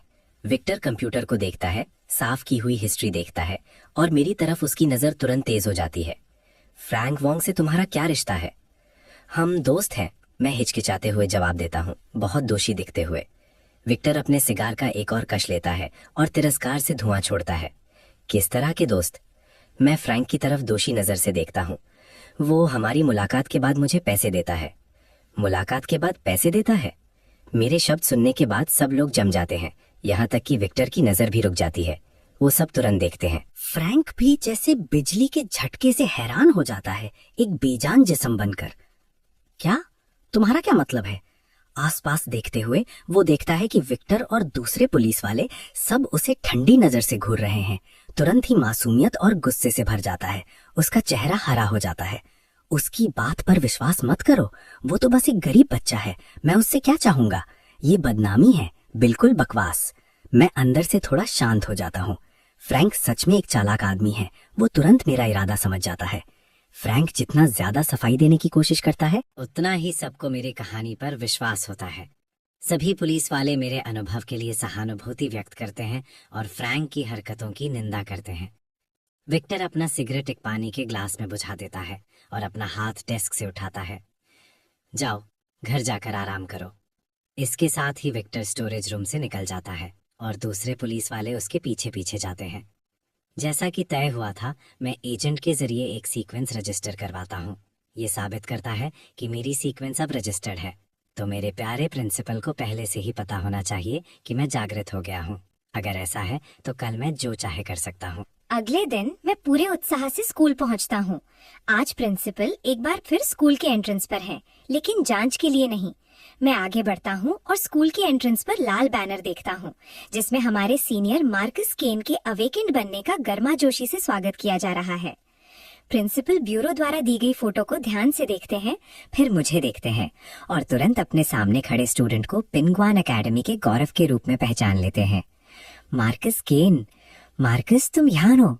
बधाई हो, तुमने सफलतापूर्वक अपनी सीक्वेंस एबिलिटी को जागृत कर लिया है। आसपास के स्टूडेंट्स हैरानी से चिल्ला उठते हैं। वो मार्कस केन है। लगता है वो अच्छे परिवार से नहीं है। चुप रहो, वो एक अवेकेंड है। अगर वो जागृत हो सकता है तो क्या मेरे पास भी मौका है? प्रिंसिपल दोनों हाथ बढ़ाकर मुझसे हाथ मिलाना चाहते हैं, लेकिन मैंने एक हाथ में लंच बॉक्स पकड़ा हुआ है और दूसरा अपनी जेब में रखा है। उसे ये इज्जत नहीं दे रहा हूँ। प्रिंसिपल का चेहरा जम जाता है। उन्हें महसूस होता है कि कुछ गड़बड़ है, लेकिन उन्हें नहीं पता कि क्यों। इसीलिए वो अजीब तरह से मुस्कुराते हैं। मार्कस, तुम प्रिंसिपल के ऑफिस में एक बातचीत के लिए क्यों नहीं आते? उनके पास खड़ा एक टीचर झुककर और हाथ जोड़कर कहता है। हाँ मार्कस, हमने तुम्हारी सीक्वेंस अवेकनिंग का जश्न मनाने के लिए कुछ तोहफे तैयार किए हैं। मैं अपना सिर घुमाता हूँ और देखता हूँ कि ये वो ग्रेट डायरेक्टर है जिसने मुझे उस दिन परेशान किया था। मैं ठंडे से पूछता हूँ, क्या तुम मुझे याद करते हो? वो रुक जाता है, बहुत देर तक सोचता है। उसे नहीं पता कि उसने मुझसे कब बात की थी, और आखिर में पूछता है, क्या तुम मेरे स्टूडेंट हो? मैं अपना सिर हिलाता हूँ। याद नहीं। वैसे भी ये छोटी सी बात है, सत्ता में बैठे किसी को ये कैसे याद रहेगा? पर मुझे अभी भी गुस्सा आ रहा है। इसके साथ ही मैं अपना लंच बॉक्स घुमाता हूँ और ग्रेट डायरेक्टर के चेहरे पर दे मारता हूँ। टीचर 2 या 3 मीटर दूर जा गिरता है, जोर से जमीन पर। मैं बिगड़े हुए लंच बॉक्स को देखता हूँ और आराम से उसे प्रिंसिपल की बाहों में फेंक देता हूँ। मेरे लिए एक नया ले आओ। इसके साथ ही सबकी हैरान नजरों के बीच मैं कैंपस के अंदर चला जाता हूँ। प्रिंसिपल चैन, मैं यहाँ हूँ। प्रिंसिपल की आंखों में पहले कुछ निराशा दिखती है, फिर तुरंत अपनी जानी मानी मुस्कान लगा लेते हैं। ओह नौजवान मार्कस, तुम यहाँ कैसे? क्या मुझे कॉलेज एंट्रेंस एग्जाम के बाद अवेकेंड एग्जाम नहीं देना है? पर मुझे अभी तक इसके बारे में कुछ नहीं पता, इसलिए मैं आपके ऑफिस में डेस्कटॉप कंप्यूटर इस्तेमाल करना चाहूंगा। आपका क्या कहना है? ये सुनकर प्रिंसिपल चैन रुक जाते हैं, समझ नहीं पाते कि क्या जवाब दें। पर मैं बिना किसी हिचकिचाहट के प्रिंसिपल चैन के बगल में बैठ जाता हूँ। प्रिंसिपल चैन, हमारे स्कूल की नैतिक शिक्षा सालों से कमजोर रही है, जिससे मेरा गुस्सा बढ़ गया है। आप नहीं चाहेंगे कि मैं ग्रेजुएशन से पहले और परेशानी खड़ी करूं, है ना? रिचर्ड चैन कुछ कहना चाहते हैं, पर मेरे कानून तोड़ रवैये को देखकर बात निगल जाते हैं। इस्तेमाल करो, लेकिन सिर्फ ब्राउजिंग के लिए, और कुछ नहीं। ठीक है। मैं कुशलता से अवेकेंड एजुकेशन फोरम खोलता हूँ और एग्जाम से संबंधित जानकारी ढूंढता हूँ। रिचर्ड चैन आह भरते हैं, मुड़ते हैं और शांत जगह ढूंढने के लिए प्रिंसिपल के ऑफिस से निकल जाते हैं। मैं एक पिन किए हुए थ्रेड पर क्लिक करता हूँ। Awakened college exam guide. Awakened आम कॉलेज एग्जाम नहीं देते, उनके अलग मूल्यांकन होते हैं। एक विशेष छूट, देवताओं का शिकार करने का रिकॉर्ड होना। देवताओं के शिकार के पॉइंट्स एग्जाम के अंकों की जगह ले सकते हैं और आपके रेज्यूमे के साथ जमा किए जा सकते हैं। यूनिवर्सिटीज के पास ये विकल्प है। अपने गॉडफॉल पाथ की अद्भुत युद्ध क्षमता के बारे में सोचकर मेरा खून खौल उठता है। क्या इसका मतलब ये नहीं है कि मेरे पास सबसे अच्छे विश्वविद्यालय में प्रवेश का मौका है? तभी कंप्यूटर अचानक बीप करता है। रिचर्ड चैन जाते वक्त अपना ईमेल बंद करना भूल गए थे। जिज्ञासा मुझे डायलॉग बॉक्स पर क्लिक करने के लिए मजबूर करती है। ये टिंकिंग नाम के किसी शख्स का संदेश है। रिचर्ड, मुझे तुम्हारी याद आ रही है। आज रात मेरा साथ दो। साथ में एक अश्लील वीडियो है। एक निंदा भरी नजर से मैं पूरा वीडियो देखता हूँ, फिर उसे बंद करके वीडियो डाउनलोड कर लेता हूँ। पर जब मैं डाउनलोड फोल्डर खोलता हूँ तो मैं जम जाता हूँ। इतने सारे हैं। क्या ये रिचर्ड चैन सिर्फ एक आम प्रिंसिपल है? ये सोचते हुए मैं तुरंत अवेकेंड इन्फॉर्मेशन सेक्शन खोलता हूँ और रिचर्ड चैन टाइप करता हूँ। जैसा कि सोचा था, इस दुनिया में विपरीत लिंग के बीच लोकप्रिय होने का सिर्फ एक ही कारण है, अवेकेंड होना। रिचर्ड चैन भी एक अवेकेंड है, पर वो इतने सालों से प्रिंसिपल हैं और अनुमान है कि किसी भी छात्र को ये नहीं पता। जब मैं रिचर्ड चैन की प्रोफाइल पर क्लिक करता हूँ तो मेरी नजर तुरंत पहली 2 पंक्तियों पर जाती है। रिचर्ड चैन, सीक्वेंस, स्पिरिट स्पीकर, एरिया 14,121 में लापरवाही के कारण उसने दर्जनों मौतों का कारण बना और उसे शिक्षा ब्यूरो से स्थानांतरित कर दिया गया। अब वो पिंगवान एकेडमी में प्रिंसिपल के रूप में सेवा कर रहा है। प्रिंसिपल चैन ने दर्जनों लोगों को मारा और फिर भी उसे प्रिंसिपल नियुक्त किया गया। उसके पास किस तरह का बेरहम बैकग्राउंड और शक्तिशाली संपर्क हैं? अचानक मार्कस को एहसास होता है कि उसने अभी अभी प्रिंसिपल से बहुत ऊंची आवाज में बात की, एक अधिकारी के प्रति अपर्याप्त सम्मान दिखाया। जो भी हो, अब से इस जगह से बचना ही बेहतर है। फ्रैंक के यहाँ नरम निशानों को परेशान करना ही ठीक है, प्रिंसिपल से उलझना ठीक नहीं है। मार्कस अपनी जगह से उठता है। दरवाजे तक पहुंचने से पहले उसे प्रिंसिपल चैन की आवाज सुनाई देती है। जबकि तुमने पहले ही देख लिया है तो अभी मत जाओ, बैठो और चलो बात करते हैं। उसी समय मार्कस को पता चलता है कि उसका शरीर अचानक नियंत्रण खो देता है। उसके पैर जमीन से चिपक जाते हैं, 1 इंच भी हिल नहीं पाते। मार्कस, वापस आओ और बैठ जाओ। मार्कस मुड़ता है। एक रंग बिरंगा मुखौटा अचानक प्रिंसिपल चेन के चेहरे पर आ जाता है। प्रिंसिपल ने उस पर सीक्वेंस एबिलिटीज इस्तेमाल करने की हिम्मत की। मैं तुम्हारी देवताओं का शिकार करने और विश्वविद्यालय प्रवेश में मदद कर सकता हूँ। सच कहूँ तो मैं एक समय एक विश्वविद्यालय में उपाध्यक्ष था। झूठे आरोप लगने के बाद मुझे इस भगवान द्वारा त्यक्त स्थान पर प्रिंसिपल के रूप में स्थानांतरित कर दिया गया। तो जैसा कि मैंने कहा, मेरी सीक्वेंस एबिलिटी तुम्हें देवताओं का शिकार करने में मदद कर सकती है। मेरा पिछला अनुभव तुम्हें विश्वविद्यालय में प्रवेश दिलाने में मदद कर सकता है। बदले में मैं चाहता हूँ कि तुम मेरा नाम साफ करने में मेरी मदद करो। इस झूठे आरोप के कारण मैंने अपना दर्जा, अपना शक्ति और मेरी पत्नी ने मुझे छोड़ दिया। मुझे उम्मीद है कि तुम मुझे चीजें ठीक करने में मदद कर सकते हो। चीजें ठीक करने? मार्कस अपने आप पर विश्वास न करते हुए इशारा करता है। एक छात्र जिसने अभी अभी सीक्वेंस एबिलिटीज जागृत की हैं। हालांकि थोड़ा घमंडी है, पर वो अभी भी अपनी सीमाएं जानता है। प्रिंसिपल चेन बहुत देर तक सोचते हैं, फिर आखिर में आह भरते हैं। तुम्हारी बात में दम है। एक सौदा जहां लाभ जोखिम से मेल नहीं खाता, वो विफल होना ही है। चलो तरीका बदलते हैं।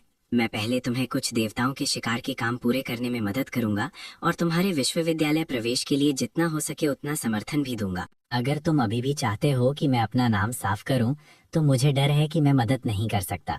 नहीं, वो लक्ष्य बहुत महत्वाकांक्षी है। रोम एक दिन में नहीं बना था। तुमसे एक बार में सब कुछ करने की उम्मीद करना यथार्थवादी नहीं है। बस पहले मेरी एक चीज में मदद करो। फेसलेस सीक्वेंस वाले किसी को ढूंढो। प्रिंसिपल चेन की मांग सुनकर मार्कस जम जाता है। क्यों? जिस वजह से वो मुझे कत्ल का दोषी ठहरा सके, वो ये था कि किसी ने घटनास्थल पर एक स्पिरिट स्पीकर मुखौटा पहने हुए एक अवेकंड को देखा था, और मैं उस इलाके में एकमात्र पंजीकृत स्पिरिट स्पीकर सीक्वेंस था वाला अवेकंड था। इसलिए मुझे शक है कि फेसलेस सीक्वेंस वाले किसी ने मेरी शक्ल की नकल की और मुझे फंसाया। मार्कस बिना कोई प्रतिबद्धता किए सुनता है। ये काम पूरा करना उसके लिए आसान है।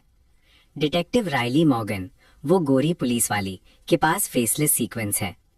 प्रिंसिपल चेन, मैं आपकी बात मान सकता हूँ, पर क्या ये इंसान सच में आपकी मदद कर सकता है, इसकी मैं गारंटी नहीं दे सकता। अच्छा, तय हो गया। तो तुम मुझे फेसलेस सीक्वेंस वाले किसी को ढूंढो और बाकी मुझ पर छोड़ दो। मुझे 90% यकीन है कि एक फेसलेस जिसने अपनी असली सीक्वेंस का खुलासा नहीं किया है, उसके पीछे एक संगठन है। तो चलो देवताओं के शिकार के मामले पर चर्चा शुरू करते हैं। प्रिंसिपल चेन, मैं जानना चाहता हूँ कि देवता शिकार दल कैसे चुने। मैं गठबंधन परिषद के नियमों को देखता हूँ। अगर मेरे जैसा अनाथ सैंक्चुरी के बाहर मर जाता है, तो मौत का लाभ दल को जाता है। मुझे एक भ्रष्ट टीम चुनने से डर लगता है, जो मुझे मार सकती है।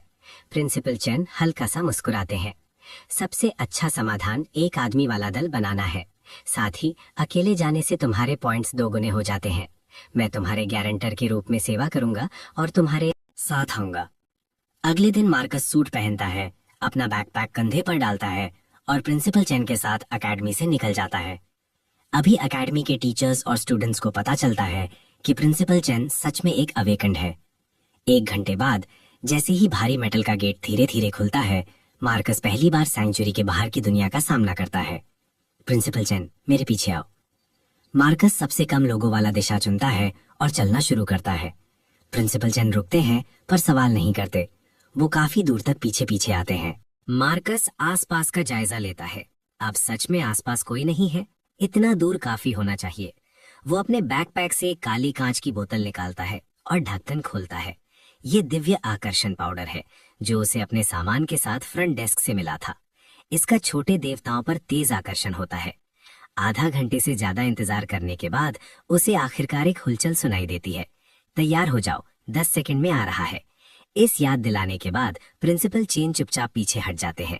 मार्कस से दूरी बनाए रखते हैं ताकि दूसरे ये दावा ना करें कि मार्कस अकेले लड़ाई की शर्त पूरी नहीं करता। अचानक एक आदमी के आधे कद का काला साया उछलकर सीधा मार्कस पर झपट पड़ता है। जैसे ही वो हुक जैसे पंजे उसे छूने वाले होते हैं, मार्कस तुरंत धक्का देकर हवा में ऊंचा उछल जाता है। फिर वो अपने दानव शिकार अदागा को मजबूती से पकड़ता है और जैसे ही उसका शरीर नीचे उतरता है, उसे सीधा देवता के सिर की तरफ ले जाता है। हालांकि जैसे ही वो वार करने वाला होता है, एक तेज क्रैक की आवाज आती है। इस कॉकरोच जैसे देवता का सिर अचानक 180 डिग्री घूम जाता है। मार्कस उन दो घिनौनी गोल आंखों में एक सिनिस्टर मुस्कान भी देखता है। मार्कस के पास हमला छोड़ने के अलावा कोई चारा नहीं है। उसके बजाय वो एक पैर ब्लेडविंग बीटल के पीठ के खोल पर रखता है और फिर से उछल जाता है। जैसे ही मार्कस कूद कर दूर जाता है, ब्लेडविंग बीटल की गोल आंखों से दो काले पर अचानक निकल आते हैं, जो उसके सुरक्षा मुखौटा से रगड़ कर गुजर जाते हैं। वार चूकने के बाद ब्लेडविंग बीटल अपने पर वापस लेने की कोशिश करता है। मार्कस मौके का फायदा उठाता है। डैगर पकड़कर वो ब्लेडविंग बीटल के सर की तरफ वार करता है और दोनों हाथों से जोर से घुमाता है। खोपड़ी और खोल के आर पार एक स्टील पाइप जितना चौड़ा छेद कर देता है। ब्लेडविंग बीटल के दर्जनों पैर 2 बार और फड़फड़ाते हैं, फिर शांत हो जाते हैं। हो गया। मार्कस ब्लेडविंग बीटल के पीठ के खोल पर बैठकर अपनी सांस लेता है। अगर वो इस पूरे देवता की लाश को निगल ले तो वो अपराजय हो जाएगा। अभी से अच्छा समय नहीं है।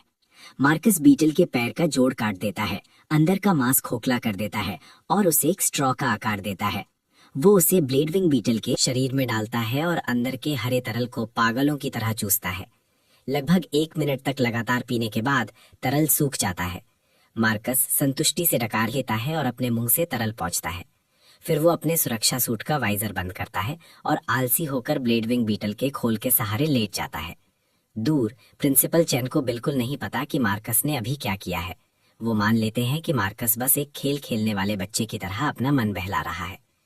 एक पल आराम करने के बाद मार्कस को अचानक सरसराहट की आवाजें सुनाई देती हैं। लगता है और सैंडवर्म से पास आ रहे हैं। कई घंटे बाद मार्कस जमीन पर बिखरे देवताओं की लाशों का जायजा लेता है। वो अपने होठों से लटक रहे तरल को पहुंचता है। उसी समय उसके दिमाग में सीक्वेंस की जानकारी बदल जाती है। गॉडफॉल पाथ आगे बढ़ गया। वर्तमान sequence level 3। Blood bound warrior को नया स्किल मिलता है, कॉम्बैट ग्लोरी। एक देवता को मारने के बाद सभी वर्तमान क्षमताएं स्थायी रूप से 100% बढ़ जाती हैं। स्किल कूल डाउन 1 साल। अगर मार्कस फ्यूरी इस्तेमाल करता है तो उसकी वर्तमान शक्ति सामान्य से 3 गुना हो जाती है। उसके ऊपर कॉम्बैट ग्लोरी जोड़ा जाए तो क्या वो 6 गुना शक्तिशाली नहीं हो जाएगा? जितनी जल्दी वो इसे इस्तेमाल करेगा उतनी जल्दी कूल डाउन शुरू होगा। मार्कस तुरंत फ्यूरी एक्टिवेट करता है, फिर कॉम्बैट ग्लोरी एक्टिवेट करता है। एक सेंटिपीड क्रॉलर पर निशाना लगाकर वो पैर पटक देता है। उसकी सीक्वेंस लेवल बढ़ने और फ्यूरी के बूस्ट के कारण ये पटक जमीन को आधा हाथ की गहराई तक धंस देता है। इस सेंटिपीड क्रॉलर को संघर्ष करने का समय भी नहीं मिलता। वो बिना किसी दर्द के तुरंत मर जाता है। आगे मार्कस अपने पूरे शरीर में एक शक्तिशाली ताकत महसूस करता है जो उसे हर तरह से बढ़ाती है। वो एक और पास के सेंटिपीड क्रॉलर पर पटक देता है। इस बार उसकी आधी पिंडली जमीन में धंस जाती है। अपने फूले हुए बैकपैक में आखिरी लूट का टुकड़ा ठूंसकर मार्कस प्रिंसिपल चिन को बुलाता है ताकि वो साथ में सैंक्चुरी वापस जा सकें। एग्जिट पर 40 मिनट से ज्यादा लाइन में इंतजार करने के बाद आखिरकार मार्कस की बारी आती है। जब वो अपना बैकपैक खोलता है तो आसपास के सभी लोग अपनी आंखें फैला लेते हैं और सांस रोक लेते हैं। क्रैश! शेल डिस्क्स तेजी से बैकपैक से बाहर निकलती हैं, पूरे फर्श पर बिखर जाती हैं। मार्कस हल्का सा मुस्कुराता है। कृपया जांच जारी रखें। आसपास एक अजीब सी शांति छा जाती है। एक पल के बाद किसी को आखिरकार एहसास होता है कि ये सभी शेल डिस्क्स इस एक ही किशोर मार्कस से आई हैं। असंभव! इतनी सारी शेल डिस्क्स अकेले करना तो भूल जाओ, यहाँ तक कि तुम और तुम्हारे पास वाला व्यक्ति मिलकर भी इतना नहीं पा सकते। कई दर्शक जो अपने आप को श्रेष्ठ समझते थे अब गुस्से से लाल हो जाते हैं और अपने पैर पटकने लगते हैं जैसे वो मार्कस को फाड़ देना चाहते हों। ब्यूरो इंस्पेक्टर भी अपनी आंखें फैला लेता है और तेवर चढ़ाकर पूछता है, तुमने इतनी सारी शेल डिस्क्स कैसे हासिल की? इंस्पेक्टर का लहजा ठंडा और कठोर है, जैसे वो एक अपराधी से पूछताछ कर रहा हो। मार्कस शांति से जवाब देता है, क्या अवेकेंड एडमिनिस्ट्रेशन ब्यूरो के पास ऐसे नियम हैं जिनके तहत हमें देवताओं के शिकार की प्रक्रिया बतानी पड़ती है? इंस्पेक्टर का चेहरा बहुत नापसंद हो जाता है, पर उसके पास नियमों के अनुसार जांच जारी रखने के अलावा कोई चारा नहीं है। पूरी प्रक्रिया को पूरा करने में 2 घंटे से ज्यादा लगते हैं। आखिरकार इंस्पेक्टर मार्कस के देवता शिकार पुरस्कारों की घोषणा करता है। पहला, कुल 800 गॉड हंटर पॉइंट्स। क्योंकि ये एक अकेले का स्क्वाड है इसलिए पॉइंट्स 2 गुने हो जाते हैं, जिसके परिणाम स्वरूप 1600 पॉइंट्स मिलते हैं। दूसरा, कुल 8 लाख तांबे के सिक्के और 80 एवोल्यूशन सीरम की बोतलें। क्योंकि पुरस्कार की राशि बहुत बड़ी है इसलिए कृपया इसे पास के ब्यूरो ऑफिस से प्राप्त करें। मार्कस का मुंह लगभग एक मुस्कान में फट जाता है। 8 लाख तांबे के सिक्के 800 से ज्यादा चांदी के सिक्कों के बराबर हैं। वो रातों रात अमीर हो गया है। जैसे ही मार्कस अपना अब खाली बैकपैक उठाता है और मुड़ने और जाने वाला होता है, कोई अचानक बुलाता है, रुको। मार्कस मुड़ता है और उन लोगों में से एक को देखता है जिन्होंने उससे पहले सवाल किया था, तुम्हें क्या चाहिए? मैं तुम्हें बैटल अरीना में चुनौती देता हूँ। मैं सैंक्चुरी 38 324 एग्जिट पर विशेषाधिकारों पर शर्त लगाऊंगा। मार्कस उलझन में दिखता है और प्रिंसिपल चेन की तरफ देखता है। क्या विशेषाधिकार? प्रिंसिपल चेन समझाते हैं, इस एग्जिट पर शीर्ष 5 पॉइंट संचायकों के पास विशेषाधिकार है। उन्हें पुरस्कारों पर अतिरिक्त 10% मिलता है। क्या तुम पागल हो? मैं तुम्हारे साथ शर्त क्यों लगाऊंगा? मार्कस जाने वाला होता है, पर वो आदमी फिर से उसका रास्ता रोक लेता है। मैंने अभी तुम्हारी फैंटम वॉकर सीक्वेंस चेक की। अगर मैं हार गया तो मैं तुम्हें एक गॉड हंटर हथियार दूंगा। मार्कस मना करने वाला होता है जब प्रिंसिपल चेन उसे एक तरफ खींच लेते हैं। वो कीमती है, तुम उसकी चुनौती स्वीकार कर सकते हो। गॉड हंटर हथियार क्राफ्टिंग सीक्वेंसेस वाले अवेकेंस द्वारा बनाए जाते हैं। पैसे से ये नहीं खरीदे जा सकते। हालांकि गॉड हंटर हथियार बेहतरीन है, मार्कस फिर भी स्वीकार नहीं कर सकता। वो एक हथियार के लिए अपनी फर्जी सीक्वेंस का पर्दाफाश नहीं कर सकता।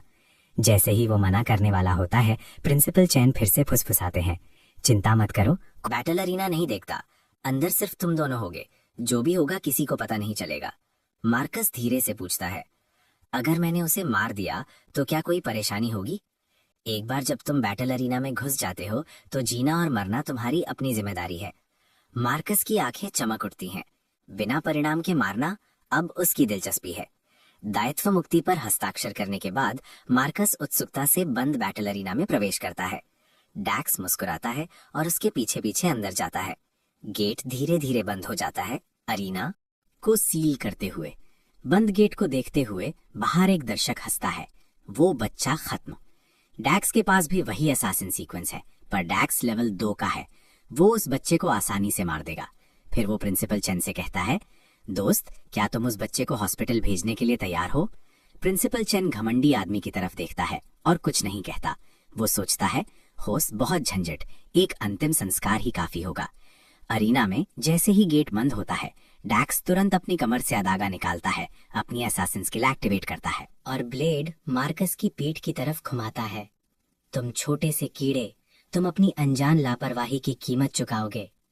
डैक्स ने पहले ही योजना बना ली है कि वो आगे मार्कस को कैसे प्रताड़ित करेगा।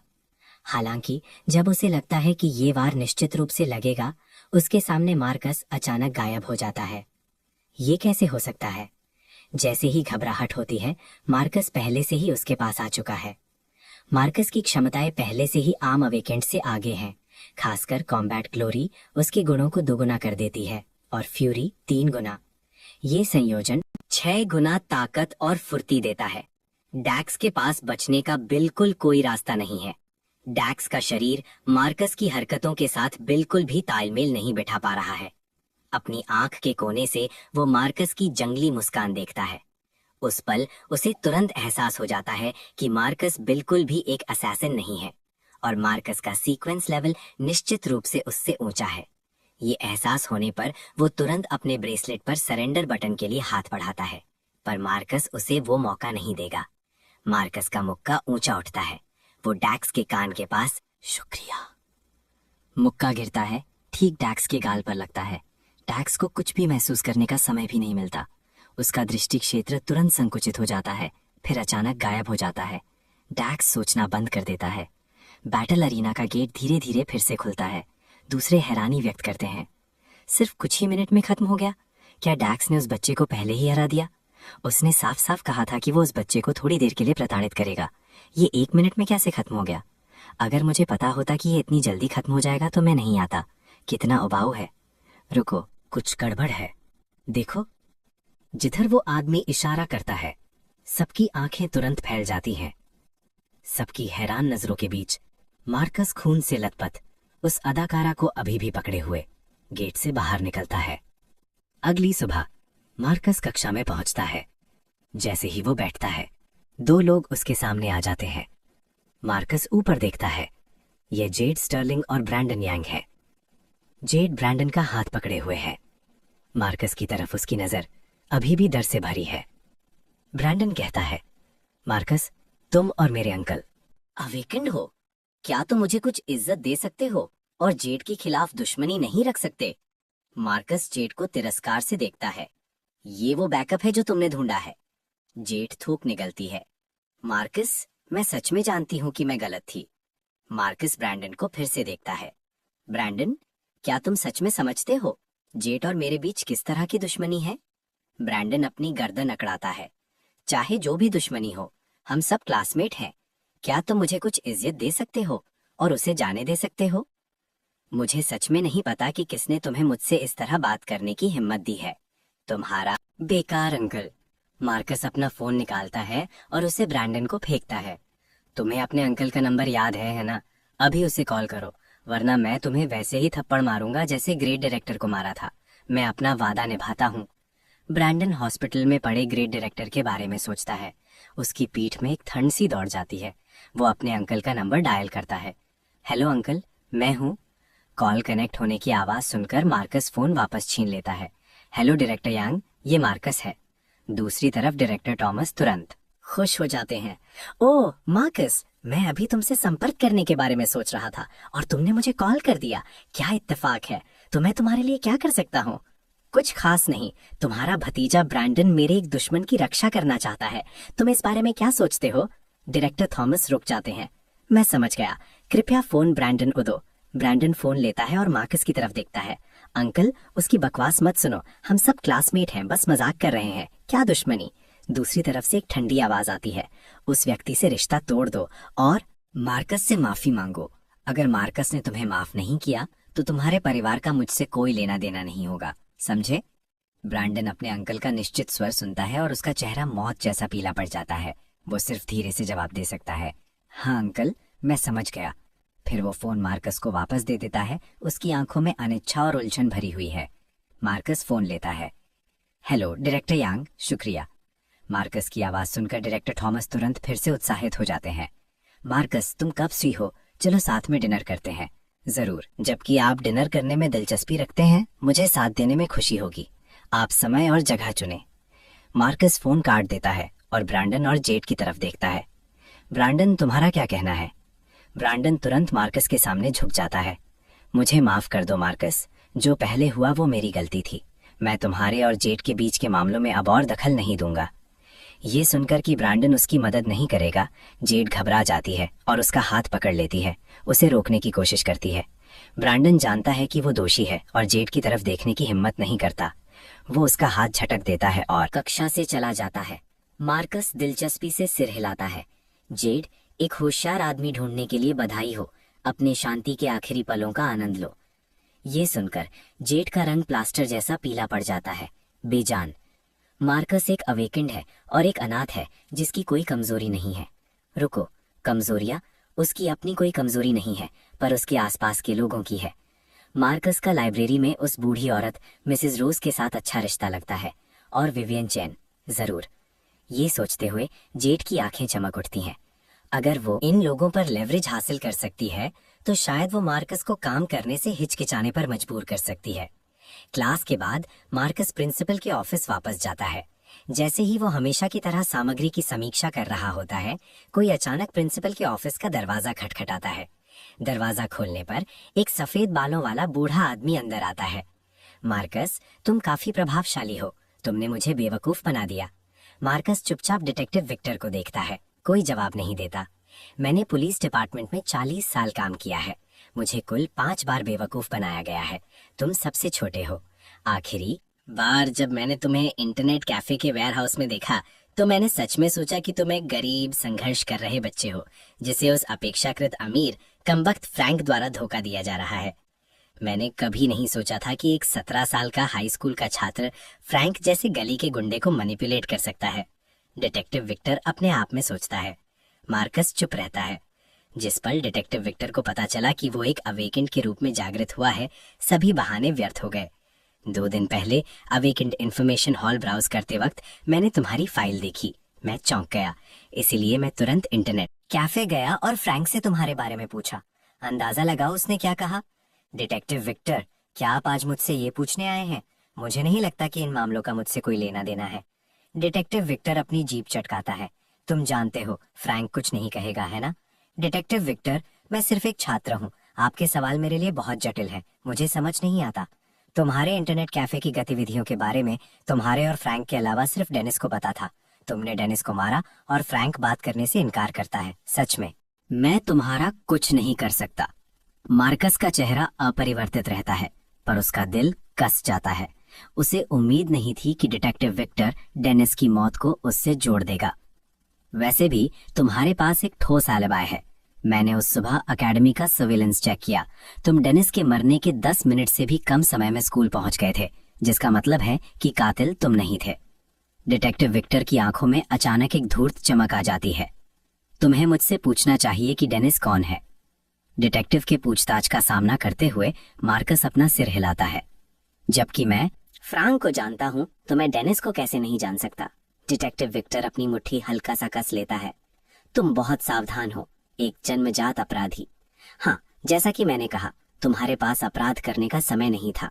ये मानकर कि तुमने अभी तक अपनी सीक्वेंस एबिलिटीज जागृत नहीं की थी, मार्कस सीधे से कहता है। पर मैंने सच में पिछले हफ्ते ही अपनी सीक्वेंस एबिलिटीज जागृत की हैं। नहीं, तुम ये दिखावा कर सकते हो कि तुमने पिछले हफ्ते ही जागृत किया है, जबकि तुम असल में सीक्वेंस एबिलिटीज बहुत पहले से इस्तेमाल कर रहे थे। मार्कस कंधे उचकाता है। डिटेक्टिव विक्टर, आपका सिद्धांत दिलचस्प है, पर आप इसे कैसे साबित करेंगे? डिटेक्टिव विक्टर आह भरता है। जैसा कि मैंने अभी कहा, तुम बहुत सावधान हो। तुमने डेनिस की लाश जला दी। उसका दिमाग पहले से ही पककर लहस बन चुका है। Eternal sequence ability death Seiko काम नहीं कर सकती। मार्कस गंभीरता से कहता है, डिटेक्टिव विक्टर, जो कुछ भी आप कह रहे हैं वो बिना सबूत के अनुमान है, इसलिए कृपया ये ना कहें कि मैंने डेनिस की लाश जलाई, क्योंकि मैंने ये नहीं किया। ठीक है, जैसा तुम चाहो। डिटेक्टिव विक्टर बेपरवाही से मुस्कुराता है और जारी रखता है। तुमने डेक्स की खोपड़ी तोड़ दी। उसका दिमाग बैटल अरीना में बिखरा हुआ था, जिसने हमें उसकी मौत से पहले की यादें पढ़ने से भी रोका। डैक्स को मारना मेरा पल भर के लिए नियंत्रण खोने का नतीजा था। मुझे माफ कर दो। रही बात आपकी बताई हुई दूसरी चीजों की, डिटेक्टिव, मुझे सच में नहीं पता। डिटेक्टिव विक्टर एक सिगार निकालता है और उसे जलाता है। तुम जानते हो, डेनिस के मरने से कुछ दिन पहले सैंक्चुरी 54,320 एग्जिट से 2 स्टॉप दूर हमें 3 जली हुई लाशें मिली। ये सुनकर मार्कस का पूरा शरीर अनिच्छा से तन जाता है। उसे उम्मीद नहीं थी कि डिटेक्टिव विक्टर इस मामले को भी जोड़ देगा। डिटेक्टिव विक्टर सिगार अपने मुंह में रखता है। उसके होंठों के कोने मुड़ जाते हैं और आराम से जारी रखता है। उन तीनों की न सिर्फ खोपड़ी तोड़ी गई थी, बल्कि उन्हें बाद में जलाया भी गया था। जाना पहचाना लगता है ना? मार्कस शांत रहना चाहता है, पर उसके माथे पर अनिच्छा से पसीने की बूंदें बन जाती हैं। वो सिर्फ चुप्पी पर निर्भर करके अपना संतुलन बनाए रख सकता है। फिर डिटेक्टिव विक्टर वो शब्द कहते हैं जिन्हें मार्कस सबसे कम सुनना चाहता है। ये कत्ल सैंक्चुरी 54,320 एग्जिट पर एक कूड़ेदान में हुआ था, ठीक दिव्या अंशों के रहस्यमयी रूप से गायब होने के बाद। मार्कस, क्या तुम्हें लगता है कि कोई संबंध है? मार्कस अपने स्वर तंत्र को कांपने से रोकने के लिए नियंत्रित करता है और धीरे धीरे बोलता है, पर आपके पास कोई सबूत नहीं है। डिटेक्टिव विक्टर ने जो कुछ भी कहा वो सिर्फ आपका अनुमान है। तुम सही हो, मेरे पास सबूत नहीं है, पर क्या तुम्हें लगता है कि मुझे इन लोगों की खुद की परवाह है? डिटेक्टिव विक्टर मुस्कुराते हुए अपना सिर हिलाता है। चाहे डैक्स जिए या मरे, चाहे डेनिस जिए या मरे, या वो 3 अनजान लाशें, मुझे उनमें से किसी की परवाह नहीं है। वो कैसे मरे, उन्होंने मरने से पहले क्या अनुभव किया, उनमें से किसी से मुझे कोई फर्क नहीं पड़ता। शुरू से आखिर तक मुझे सिर्फ एक ही चीज में दिलचस्पी है, तुमने चोरी किए हुए दिव्य अंश कहाँ छुपाए और उनके साथ क्या किया, ये मुझे सबसे ज्यादा दिलचस्प लगता है। मार्कस, क्या तुम इस सवाल का जवाब दे सकते हो? मुझे माफ कर दो, मुझे अभी भी समझ नहीं आ रहा है कि आप क्या कह रहे हैं, डिटेक्टिव विक्टर। मार्कस अब घबराया हुआ नहीं है, उसके बजाय उसके चेहरे पर एक मुस्कान है। जबकि डिटेक्टिव ने सब कुछ अंदाजा लगा लिया है, तो उसे मारना ही एकमात्र समाधान है। डिटेक्टिव विक्टर कहते हैं, मार्कस, क्या तुमने कभी सोचा है कि तुम बच नहीं सकते? मुझे 90% यकीन है कि तुम्हारी सीक्वेंस असैसिन बिल्कुल नहीं है। मुझे नहीं पता तुमने अपनी सीक्वेंस नकली कैसे बनाई, पर तुम्हें बेनकाब करने के लिए मुझे बस तुम्हें ब्यूरो ले जाकर तुम्हारी सीक्वेंस एबिलिटी फिर से टेस्ट करवानी होगी। ये सुनकर मार्कस जम जाता है। वो डिटेक्टिव विक्टर को थोड़ी हैरानी से देखता है और पूछता है, मुझे याद है कि कहा गया था कि एक बार जब ब्यूरो द्वारा अवेकेंड सीक्वेंस तय हो जाती है तो उसका दोबारा टेस्ट तब तक नहीं किया जाता जब तक कि अवेकेंड को दोषी न ठहराया गया हो। ऐसा हो ही नहीं सकता कि डिटेक्टिव विक्टर को ये बात ना पता हो। कुछ तो गड़बड़ है, जैसे एक चूहे को चीज की महक मिल गई हो। मार्कस अपनी कुर्सी के हत्थे को सहलाता है और गहरी सोच में पड़ जाता है। डिटेक्टिव विक्टर, मुझे अभी एक बात याद आई जो मुझे आपसे कंफर्म करनी है। हालांकि ब्लू स्टार पर कई बड़े सैंक्चुरीज हैं, पर वो एक दूसरे से जुड़े हुए नहीं हैं, है ना? यहाँ तक कि जो नेटवर्क हम आमतौर पर इस्तेमाल करते हैं वो भी सैंक्चुरी के अंदर का बस एक लोकल नेटवर्क है। सही है। डिटेक्टिव विक्टर नहीं जानते कि मार्कस ये सवाल क्यों पूछ रहा है, पर फिर भी हाँ में सिर हिलाते हैं। तुम सही हो। बड़े सैंक्चुरीज के बीच अनगिनत विशाल देवता घूमते रहते हैं। इंसानी ताकत वहां से गुजर नहीं सकती और नेटवर्क कनेक्शन स्थापित नहीं किए जा सकते। रही बात की कोइलेशन काउंसिल सैंक्चुरीज के बीच कैसे संपर्क करती है, तो पुलिस स्टेशन के इस बूढ़े आदमी को नहीं पता। मार्कस हाँ में सिर हिलाता है। डिटेक्टिव विक्टर, एक और सवाल, आप कहाँ से हैं? मार्कस का सवाल सुनकर डिटेक्टिव विक्टर के चेहरे पर मुस्कान बनी रहती है, पर उनकी आंखों में नरमी थोड़ी कम हो जाती है। मार्कस, तुम्हारा क्या मतलब है? डिटेक्टिव विक्टर, मैं थोड़ा और साफ कर देता हूँ। आप किस सैंक्चुरी से हैं या किसी अनजान जगह से? खैर, आप इस सैंक्चुरी से तो नहीं हैं, है ना? ओ, और शायद मुझे आपको डिटेक्टिव विक्टर नहीं बुलाना चाहिए, क्योंकि असली डिटेक्टिव विक्टर ने इस सैंक्चुरी को कभी छोड़ा ही नहीं। डिटेक्टिव विक्टर अपनी मुस्कान गिरा देते हैं। मार्कस, तुम्हारी कहानी थोड़ी ज्यादा ही अजीब है ना? खैर, मेरे पास डिटेक्टिव विक्टर को सुनाने के लिए एक और कहानी है। 3 साल पहले सैंक्चुरी में अवेकेंस ने विरोध किया था, क्योंकि कोएलिशन काउंसिल सैंक्चुरी के अंदर अवेकेंड का बहुत बार टेस्ट कर रही थी। सीक्वेंस लेवल्स, सीक्वेंस स्किल्स, सब कुछ टेस्ट करना पड़ता था। इससे अवेकेंड बेहद असहज महसूस करने लगे, तो कुछ लोगों के संगठन के तहत बड़े पैमाने पर विरोध शुरू हो गया। उसके बाद कोएलिशन काउंसिल ने फैसला सुनाया कि अवेकेंड सीक्वेंस एबिलिटी का टेस्ट सिर्फ एक बार किया जाएगा। जब तक कि उस व्यक्ति को दोषी ना ठहराया गया हो, तब तक दूसरा टेस्ट नहीं किया जाएगा। ये सुनने के बाद डिटेक्टिव विक्टर के माथे पर शिकन पड़ जाती है और उनकी नजर सतर्क हो जाती है। डिटेक्टिव विक्टर, आप इस सैंक्चुरी के पुराने खिलाड़ी हैं। आपने उस विरोध में हिस्सा भी लिया था। आपको कोएलिशन काउंसिल की पॉलिसी बदलाव के बारे में कैसे नहीं पता? मार्कस की उंगलियां डेस्क पर धीरे से थपथपाती हैं। एक हाथ उसकी ठुड्डी को सहारा देता है। डिटेक्टिव, मैं बहुत उत्सुक हूँ। आप आखिर हैं कहाँ से? और असली डिटेक्टिव विक्टर अब कहाँ दफन है? डिटेक्टिव विक्टर एक गहरी सांस लेते हैं। मार्कस, तुम्हें पता होना चाहिए कि मैंने सीधे तुम्हारी रिपोर्ट नहीं की, बल्कि तुमसे बात करने आया हूँ। मेरा मतलब कोई नुकसान पहुंचाना नहीं है डिटेक्टिव विक्टर। आपको पता होना चाहिए, मैंने फोरम्स पर सीधे तुम्हारे बारे में पोस्ट नहीं किया, बल्कि यहाँ बैठकर तुमसे बात करना जारी रखा। मेरा भी कोई बुरा इरादा नहीं है। डिटेक्टिव विक्टर अपना सिर हिलाते हैं। मार्कस, मुझे यकीन है कि तुम्हारी सीक्वेंस देवताओं के खिलाफ लड़ने के लिए इंसानियत की उम्मीद हो सकती है, इसलिए मुझे उम्मीद है कि तुम सहयोग करोगे।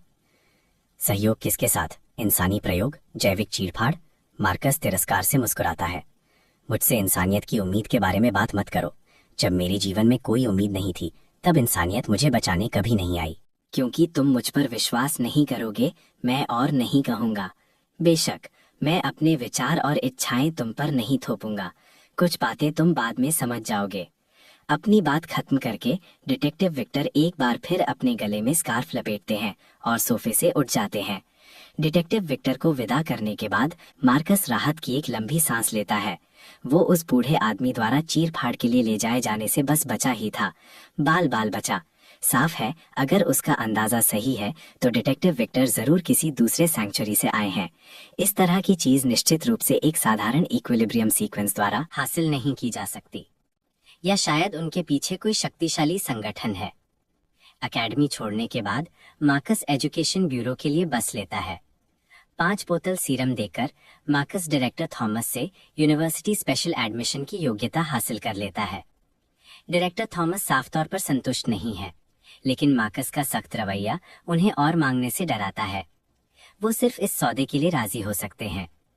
मार्कस के जाने के कुछ ही देर बाद एक थका हुआ अधेम उम्र का आदमी डायरेक्टर थॉमस के ऑफिस के दरवाजे पर दस्तक देता है। थॉमस, तुम्हारे काम में बाधा डालने के लिए माफी चाहता हूँ। डायरेक्टर थॉमस को अपने भाई रॉबर्ट से ज्यादा लगाव नहीं है। क्या बात है? वो छोटा कमीना ब्रैंडन घर आया और मुझे बताया कि आज सुबह क्लासरूम में क्या हुआ था। मुझे इतना गुस्सा आया कि मैंने उसे मारा, इसलिए मैं उसे यहाँ तुमसे माफी मंगवाने लाया हूँ। आए छोटे कमीने, अंदर आओ और अपने अंकल से माफी मांग। जब ब्रैंडन अंदर आता है तो खून के दौरे से उसके गाल सूजे हुए हैं और उसकी आंखें रोने के बाद लाल दिख रही हैं। अंकल, मुझे माफ कर दीजिए। डायरेक्टर थॉमस अपनी गर्दन घुमाते हैं और ब्रैंडन से कहते हैं, क्या मैंने तुम्हें नहीं बताया था कि सिर्फ इसलिए कि तुम मेरे भतीजे हो, स्कूल में ऐसे बर्ताव मत करो जैसे वो जगह तुम्हारी है। मैं तुम्हें बता दूं, तुम आज खुशकिस्मत थे। मार्कस को मेरा लिहाज करना था, इसलिए उसने तुम्हारे साथ ज्यादा कुछ नहीं किया, वरना अगर वो तुम्हें मार देता तो मैं तुम्हारे लिए इंसाफ भी नहीं मांग सकता था, समझे? ये सुनने के बाद रॉबर्ट हिचकिचाते हुए कहता है, टॉमस, क्या मार्कस सिर्फ एक छात्र नहीं है? वो किसी को कैसे मार सकता है? ब्रैंडन का इतना नाफरमान होना सब तुम्हारे उसे बिगाड़ने की वजह से है। थॉमस धांधेपन से रॉबर्ट की तरफ इशारा करते हैं। मैंने तुम्हें पहले ही चेतावनी दी है, मार्कस ऐसा इंसान नहीं है जिसे तुम उकसा सको। आज उसने कहा कि उसकी उस लड़की के साथ जानी दुश्मनी है। वो पक्का अब ज्यादा देर तक जिंदा नहीं रहेगी। अगर तुमने और मुसीबत खड़ी की और अपनी जान गंवा बैठे तो मुझसे मदद की उम्मीद मत करना। अब से अगर कोई तुमसे मार्कस के बारे में पूछे तो सिर्फ एक ही जवाब है, मुझे नहीं पता अंकल, लेकिन मार्कस मेरा क्लासमेट है। अगर मैं कहूंगा कि मुझे नहीं पता तो कोई मुझ पर विश्वास नहीं करेगा। क्या तुम बेवकूफ हो? बस कह दो कि तुम्हें याद नहीं, नहीं पता, साफ नहीं है क्या? कोई तुम्हारा क्या कर सकता है? किसे परवाह है कि वो तुम पर विश्वास करते हैं या नहीं? जिंदा रहना मायने रखता है। ब्रैंडन के साथ निकलने के बाद रॉबर्ट रास्ते में सख्ती से चेतावनी देता है, अपने अंकल की बात सुनो, मार्कस को फिर से बिल्कुल मत उकसाना, समझे? घर जाओ और अपने लिए कुछ खाने को ले लो। मैं तुम्हारी माँ की देखभाल करने हॉस्पिटल जा रहा हूँ। मैंने सुना है कि किसी ने सर्जरी की फीस के लिए ज्यादा पैसे दिए हैं और हॉस्पिटल ने उन्हें पहले जाने दिया। मुझे देखना है कि क्या हो रहा है। ब्रैंडन निराश होकर घर लौटता है। उसे अंकल थॉमस की बात पर विश्वास नहीं होता। लगता है कि उसके अंकल बस डर फैला रहे थे, लेकिन हकीकत जल्द ही उसे दिखा देती है कि टॉमस की बातें बेबुनियाद नहीं थी। अगले दिन स्कूल जाते समय एकेडमी के एंट्रेंस पर 2 पुलिस की गाड़ियां खड़ी मिलती हैं। जैसे ही ब्रैंडन पुलिस की गाड़ियों को देखता है, उसका दिल बैठ जाता है। आगे बढ़ते हुए वो प्रिंसिपल चेन को एकेडमी गेट पर देखता है, जो स्कार्फ पहने और सिगार पकड़े एक डिटेक्टिव के साथ बात कर रहे हैं। लगता है किसी केस पर चर्चा कर रहे हैं, लेकिन उनके पास से गुजरते हुए वो अभी भी 4 शब्द सुनता है जो तुरंत उसका खून जमा देते हैं। जेड स्टर्लिंग गायब हो गई है। मार्कस ने सच में जेड को मार दिया। ब्रैंडन के रोंगटे खड़े हो जाते हैं और उसका शरीर बेकाबू होकर कांपने लगता है। डिटेक्टिव विक्टर आगे बढ़ते हैं। ब्रैंडन, क्या तुम ठीक हो? ब्रैंडन खाली नजरों से डिटेक्टिव विक्टर को घूरता है और ना में सिर हिलाता है। हम तुमसे जेड स्टर्लिंग के बारे में पूछना चाहेंगे। हमने सुना है कि वो तुम्हारी गर्लफ्रेंड थी। मुझे नहीं पता, मुझे नहीं पता, मुझे कुछ नहीं पता। ब्रैंडन पागलों की तरह सिर हिलाता है। मुझसे मत पूछो, मुझे कुछ याद नहीं है। डिटेक्टिव विक्टर तवार चढ़ाते हैं। ब्रैंडन की हालत साफ दिखाती है कि वो कुछ जानता है। जेड स्टर्लिंग मार्कस की क्लासमेट है। अंतर्ज्ञान उन्हें बताता है कि ये मामला मार्कस से जुड़ा है। इस वक्त मार्कस प्रिंसिपल के ऑफिस में सो रहा है जब खटखटाने की आवाज उसे जगाती है। दरवाजा खोलने पर वो एक सफेद बालों वाले बूढ़े आदमी को देखता है। डिटेक्टिव विक्टर, हम फिर से क्यों मिल रहे हैं? क्या आप हमारी एकेडमी को अपने पुलिस स्टेशन के ऑफिस की तरह समझ रहे हैं? रोज यहाँ आ रहे हैं? डिटेक्टिव विक्टर मार्कस के रूखे रवैये का बुरा नहीं मानते। प्रिंसिपल के ऑफिस में तिरछे होकर घुसते हैं और पास के सोफे पर बैठ जाते हैं। मैं आज तुमसे दूसरे मामलों के बारे में पूछने आया हूँ। मार्कस घिन से देखता है। बोलिए, अब क्या है? जेड स्टर्लिंग कल रात गायब हो गई। क्या तुम्हें पता था जेड गायब हो गई है? ये सुनने के बाद मार्कस तेवर चढ़ाता है। डिटेक्टिव विक्टर, मैंने सुना है कि किसी के गायब होने के 48 घंटे बाद ही पुलिस स्टेशन केस खोलता है। मैं पुलिस के नियम तुमसे बेहतर जानता हूँ। मार्कस को उस बारे में चिंता करने की जरूरत नहीं है। मैं बस ये पूछना चाहता हूँ, कल रात 7 से 7:30 के बीच तुम कहाँ थे? मैं एजुकेशन ब्यूरो में था। शिक्षा विभाग के डायरेक्टर थॉमस मुझे पसंद करते हैं और उन्होंने मुझे अपना स्पेशल एडमिशन स्लॉट देने की जिद की। एजुकेशन ब्यूरो एकेडमी से दर्जनों बस स्टॉप दूर है। जेड के गायब होने का मुझसे क्या संबंध हो सकता है? आपको शक तो नहीं कि मैं एक ही समय में 2 जगह हो सकता हूँ, है ना? एक क्लोनिंग सीक्वेंस, क्या वो होता भी है? क्या तुम जानते हो कि हमें कैसे पता चला कि जेड गायब है? मुझे नहीं पता और मैं जानना भी नहीं चाहता, क्योंकि कल रात 7:30 बजे जेड के घर में आग गई। उसका पूरा परिवार आग में मर गया। लेकिन सिर्फ उसकी लाश नहीं मिल सकी। डिटेक्टिव विक्टर के बोलने के बाद वो मार्कस की प्रतिक्रिया को ध्यान से देखते हैं। उसके चेहरे के भाव से वो सच में अनजान लगता है कि जेड का पूरा परिवार मारा गया है। लेकिन डिटेक्टिव विक्टर पहले से ही मार्कस की असलियत जानते हैं और उसे एक आम छात्र नहीं मानते। इसीलिए भले ही मार्कस की प्रतिक्रिया निर्दोष है, डिटेक्टिव विक्टर को यकीन है कि वही दोषी है, मारने और लाशों को जलाने वाला। क्या ये तरीका जाना पहचाना नहीं लगता? मार्कस हामी सर हिलाता है। बेशक, जाना पहचाना। उन 2 मामलों जैसा जिनका जिक्र आपने कल मुझसे मिलते वक्त किया था, डिटेक्टिव विक्टर। बिल्कुल। मेरी नजर में ये तीनों मामले एक ही इंसान ने किए हैं। मार्कस सहमति भरा भाव दिखाता है। मुझे भी ऐसा ही लगता है। पहले 2 मामले तुम्हारी हरकत थे, हम दोनों ये जानते हैं। तो इस बार तुमने जेड के पूरे परिवार को कैसे मारा और उसे गायब कैसे किया? डिटेक्टिव विक्टर, आपने मुझे गलत समझा। मेरे कहने का मतलब है, मेरे पास जेड के पूरे परिवार को मारने का समय होना नामुमकिन था। मेरे पास एक ठोस आलिबा है इस केस के लिए। जेड के परिवार का मारा जाना और उसका गायब होना मुझसे कोई लेना देना नहीं रखता। तीनों मामले एक ही इंसान ने किए थे, इसलिए बाकी 2 मामलों का भी मुझसे कोई लेना देना नहीं है। मैं निर्दोष हूँ। मार्कस, इस तरह बात करने का कोई फायदा नहीं है। मैं अपनी मर्जी से तुम्हारे पास आया हूँ, क्योंकि मैं सच में तुम्हारी मदद करना चाहता हूँ। डिटेक्टिव विक्टर, मैं आपकी नेक नीयत की कदर करता हूँ, लेकिन मैं बहुत अच्छा कर रहा हूँ और मुझे आपकी मदद की जरूरत नहीं है। अगर आपके पास एनर्जी बची है तो सैंक्चुरी के पास बेघर अनाथों की मदद क्यों नहीं करते? ओ रुको, तुम भी तो एक बेघर अनाथ हो। अगर आप इस बात को ऐसे ही कहना चाहते हैं तो मैं कुछ नहीं कर सकता। वैसे मैं पूछना चाहूंगा, क्या जेड का परिवार जिंदा जलाया गया था या पहले मारा गया और फिर जलाया गया? हमें केस की जानकारी खुलासा करने की आजादी नहीं है। मार्कस कंधे उचकाता है। ठीक है, फिर आपकी जांच के लिए शुभकामनाएं। डिटेक्टिव विक्टर को मार्कस से कोई काम की जानकारी नहीं मिलती। इसका मुख्य कारण ये है कि वो ये नहीं समझा सकते कि मार्कस इतनी दूर से कैसे मार सकता था। सभी संकेत इशारा करते हैं कि मार्कस निश्चित रूप से जेड के गायब होने से जुड़ा है। डिटेक्टिव विक्टर एक बंद गली में फंस गए हैं। वो सोचने लगे हैं कि क्या मार्कस की सीक्वेंस में डिलीट किलिंग या क्लोनिंग शामिल है। डिटेक्टिव विक्टर के जाने के बाद मार्कस अपने रिक्लाइनर में पीछे झुक जाता है, अपने विचारों को व्यवस्थित करता है।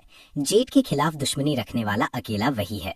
आखिरकार उसने अपने अंकल विंस को उसका शिकार करने भेजा था। ये एक जानी दुश्मनी है, उसके अलावा उन्हें और कौन मारेगा? अचानक लंबे बालों और बड़ी आंखों वाली एक नाजुक सुंदरी की पसंद मार्कस के दिमाग में आती है। उसकी प्यारी मुस्कान उसे पूरी तरह से कंपकपा देती है, जैसे उसे शौक लगा हो। मार्कस तुरंत कुर्सी से उठ खड़ा होता है। मार्कस लाइब्रेरी पहुंचता है।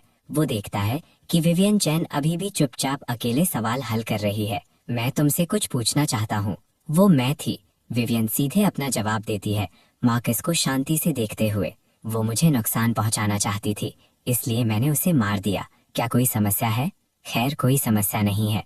उसका पूरा परिवार एक के बाद एक मुझे परेशान कर रहा था, इसलिए मैंने उसके पूरे परिवार को मार दिया।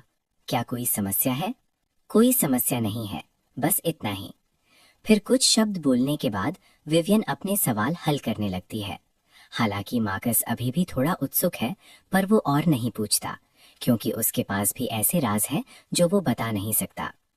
जैसे ही मार्कस क्लास जाने की तैयारी करता है, अचानक उसे रोने की आवाज सुनाई देती है। एक गोल चेहरे वाली छोटी लड़की लाइब्रेरी के एंट्रेंस पर खड़ी रोती है और पूछती है, सुनिए, मार्कस कौन है? मार्कस वहां जाता है और नीचे बैठता है। मैं मार्कस हूँ, क्या हुआ? मेरी दादी मिसेस रोज है। अनहेन हॉस्पिटल में मारा गया और उनके पैसे चोरी कर लिए गए। उन्होंने मुझे बस लेकर वापस आने और तुम्हें ढूंढने के लिए कहा। मार्कस का चेहरा ठंडा पड़ जाता है। वो विवियन की तरफ मुड़ता है। मुझे मिसेस रोज को देखने जाना है। आज फिर लाइब्रेरी बंद करने की तकलीफ देने के लिए माफी चाहता हूँ। हॉस्पिटल पहुंचने पर उसे डिसइंफेक्टेंट की महक आती है। लिली रोज के पीछे हॉस्पिटल में चलते हुए जल्द ही वो डॉक्टर्स और नर्सेस के एक समूह को इकट्ठा देखता है, जिनके पास सादे कपड़ों में कई लंबे हट्टे कट्टे आदमी खड़े हैं। मिसेस रोज को खून से लथपथ देखकर मार्कस अपना जबड़ा कैसे लेता है। मैं मिसेस रोज का परिवार हूँ, रास्ता दीजिए। नर्स अभी भी हिचकिचाती है, ये देखकर कि मार्कस सिर्फ एक छात्र लग रहा है। उसे डर है कि वो भी उस बूढ़ी औरत की तरह बन जाएगा जिसे उन गुंडों ने बिना किसी वजह के अधमारा कर दिया। वो प्यार से पूछती है, तुम अभी छोटे हो, ज्यादा जोश में मत आओ। बोलते हुए नर्स मार्कस को एक नजर देती है, ये इशारा करते हुए कि पास खड़े हट्टे कट्टे आदमियों से निपटना आसान नहीं है। मार्कस नर्स को देखकर सिर हिलाता है। शुक्रिया, पर चिंता मत कीजिए, मैं ठीक रहूंगा। ये देखकर कि मार्कस एक आम हाई स्कूलर के विपरीत थोड़े संयम से बात कर रहा है, नर्स उत्सुकता से पूछती है, तुम कौन हो? मार्कस उन गुंडों को देखता है, कोई ऐसा जो उन्हें बिना परिणाम भुगते मार सकता है। इन शब्दों पर सब लोग जम जाते हैं। सिर्फ एक तरह का इंसान बिना परिणाम भुगते मार सकता है, अवेकेंड। ये सुनकर नर्स जानती है कि वो दखल नहीं दे सकती और जल्दी से लिली रोज को पकड़कर भाग जाती है। इस बीच हट्टे कट्टे आदमी डर से एक दूसरे को देखते हैं, हिलने की हिम्मत नहीं करते। मार्कस का चेहरा काला पड़ जाता है। वो शांति से पास के एक डॉक्टर से पूछता है, मैं जानना चाहता हूँ, क्या उन्हें अभी भी बचाया जा सकता है? डॉक्टर्स एक दूसरे को देखते हैं और आह भरते हैं। भले ही हम उन्हें बचा लें, वो बुजुर्ग हैं। अगर हम बचा भी लेते हैं तो शायद वो बिस्तर पर ही रहेंगी। इसके अलावा उनकी पेट की कैंसर की सर्जरी होने वाली थी। इन चोटों के साथ सर्जरी उन्हें मार देगी। मार्कस सिर हिलाता है। तो अगर उन्हें चोट नहीं लगती तो वो सर्जरी के बाद अच्छे से ठीक हो जाती है ना? लगभग। बूढ़ी औरत कल हॉस्पिटल आई थी। उनके सारे टेस्ट रिजल्ट्स अच्छे थे। कैंसरस पेट के टिश्यू को हटाने के बाद ठीक होना मुश्किल नहीं होता। पास खड़ा एक गुंडा तुरंत इस डॉक्टर की तरफ उंगली उठाता है और दहाड़ता है, बकवास। अभी तुमने साफ साफ कहा था कि इस बूढ़ी औरत को बचाया नहीं जा सकता, चाहे वो घायल हो या नहीं। डॉक्टर गुंडे को डर से देखता है। और तुमने ही मुझे अभी ऐसा कहने को कहा था, मैंने असल में कभी ऐसा नहीं कहा। गुंडे की आंखें बाहर निकल आती हैं। तुम बकवास कर रहे हो, पिटने का शौक है? गुंडा डॉक्टर को मुक्का मारने के लिए अपनी मुट्ठी उठाता है। बूम! अचानक गुंडे के सामने एक धुंधली तस्वीर आती है। गुंडा एक तोप के गोले की तरह उड़ता है, कॉरिडोर में शेल्फ्स की एक कतार से टकराता है। मार्कस अपनी मुट्ठी वापस खींचता है और जमीन पर पड़े गुंडे को एक नजर देखता है, फिर मिसेस रोज की छाती को हल्का सा उठते और गिरते हुए देखना जारी रखता है। सब लोग दंग रह जाते हैं, हिलने या बोलने की हिम्मत नहीं करते। मार्कस उन पर ध्यान नहीं देता। मिसेस रोज के खून से सने चेहरे को देखकर वो धीरे धीरे अपनी मुट्ठियां कसता है। कृपया पहले उन्हें बचाने जाइए, पैसे की कोई समस्या नहीं है, मैं दे दूंगा। ये सुनकर डॉक्टर्स राहत महसूस करते हैं। हाँ, हम अभी उन्हें बचाने जाते हैं। मार्कस उन गुंडों के पीले पड़े चेहरों को देखता है और आखिरकार उसकी नजर एक थोड़े छोटे कद के अधेड़ उम्र के आदमी पर टिकती है। हालांकि ये अधेड़ उम्र के आदमी भी थोड़ा डरा हुआ है, फिर भी वो सीधे मार्कस की आंखों में आंखें डालने की हिम्मत करता है। उसके पास भरोसा करने के लिए कुछ है। तुम उनसे अलग हो, तुम सबसे कम काम के लगते हो, इसीलिए तुम ही इनके लीडर होगे। अधेड़ उम्र का आदमी जबरदस्ती खुद को सीधा खड़ा करता है और अकड़कर कहता है, तो क्या अगर मैं हूं? ये मत सोचो कि तुम अकेले अवेकेंड हो। सैंक्चुरी छिपे हुए प्रतिभाओं से भरा है। तुम बस आप नहीं खो सकते। मार्कस सर हिलाता है। सही बात है, मैं तुम्हारी बात से सहमत हूँ, इसलिए मैंने अभी तक तुम पर हमला नहीं किया। लेकिन तुमने उन्हें इतनी बुरी तरह घायल किया। इस मोड़ पर सिर्फ धमकी देने से काम नहीं चलेगा। मुझे बताओ तुम्हारे पीछे कौन है? बोलते हुए मार्कस अपना फोन निकालता है। तुम लोग जियोगे या मरोगे, ये पूरी तरह इस बात पर निर्भर करता है कि तुम जो नाम दोगे वो कितना मायने रखता है। मार्कस अपना फोन पकड़े हुए अपने सामने खड़े अधेड़ उम्र के आदमी को ठंडेपन से देखता है। आदमी का दिल बिना वजह घबराता है। एक अचानक मनहूस एहसास उसके दिमाग में भर जाता है। तुम मुझे मार नहीं सकते। अगर तुमने मुझे मारा तो तुम्हें जवाब देना पड़ेगा। इस पल मार्कस का फोन अचानक बजता है। हेलो डायरेक्टर यांग, क्या बात है? दूसरी तरफ डायरेक्टर थॉमस की आवाज में हल्का गुस्सा है। मार्कस, क्या हमारा आज एकेडमी में मिलने का वादा नहीं हुआ था? स्पेशल एडमिशन मिल गया और अब तुम पीछे हट रहे हो। यहाँ तक कि मुझे बुलाने का तरीका भी बदल दिया।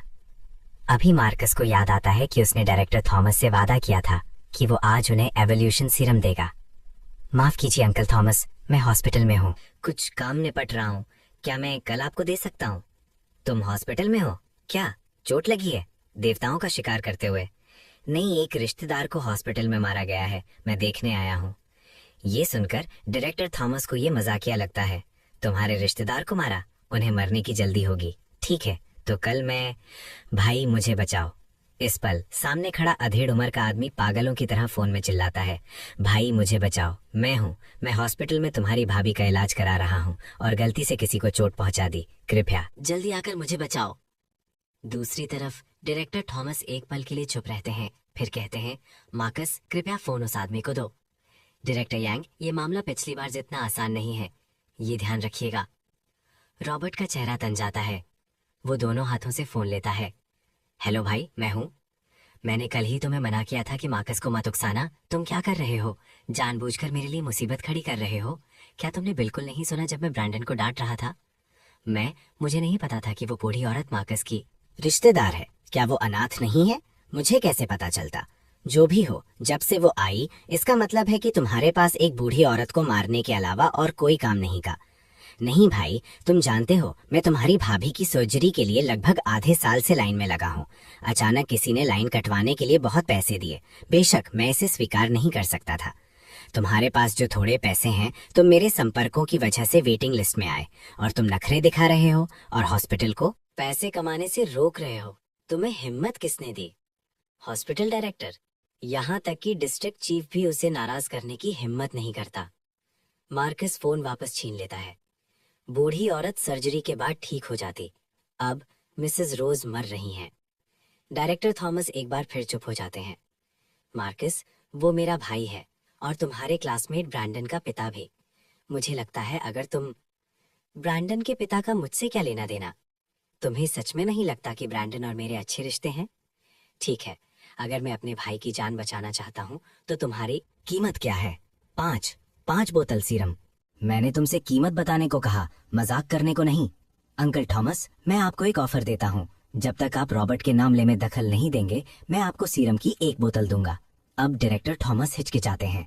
वो दबे हुए पूछते हैं, वो अभी भी मेरा भाई है, मेरा अपना खून। क्या तुम? मैं और नहीं जोड़ूंगा। 1 बोतल लेना है तो लो, वरना रहने दो। भाई, तुम ऐसा नहीं कर सकते। हालांकि रॉबर्ट नहीं जानता कि वो किस सौदे पर चर्चा कर रहे हैं। वो बता सकता है कि उसका भाई उसकी जान का सौदा कर रहा है। डायरेक्टर थॉमस अपने भाई के परिवार से बहुत पहले से परेशान है। वो उस पर लटके परजीवियों की तरह है। उसने कड़ी मेहनत की, लगन से शोध किया और आखिरकार अपने वर्तमान पद पर पहुंचा।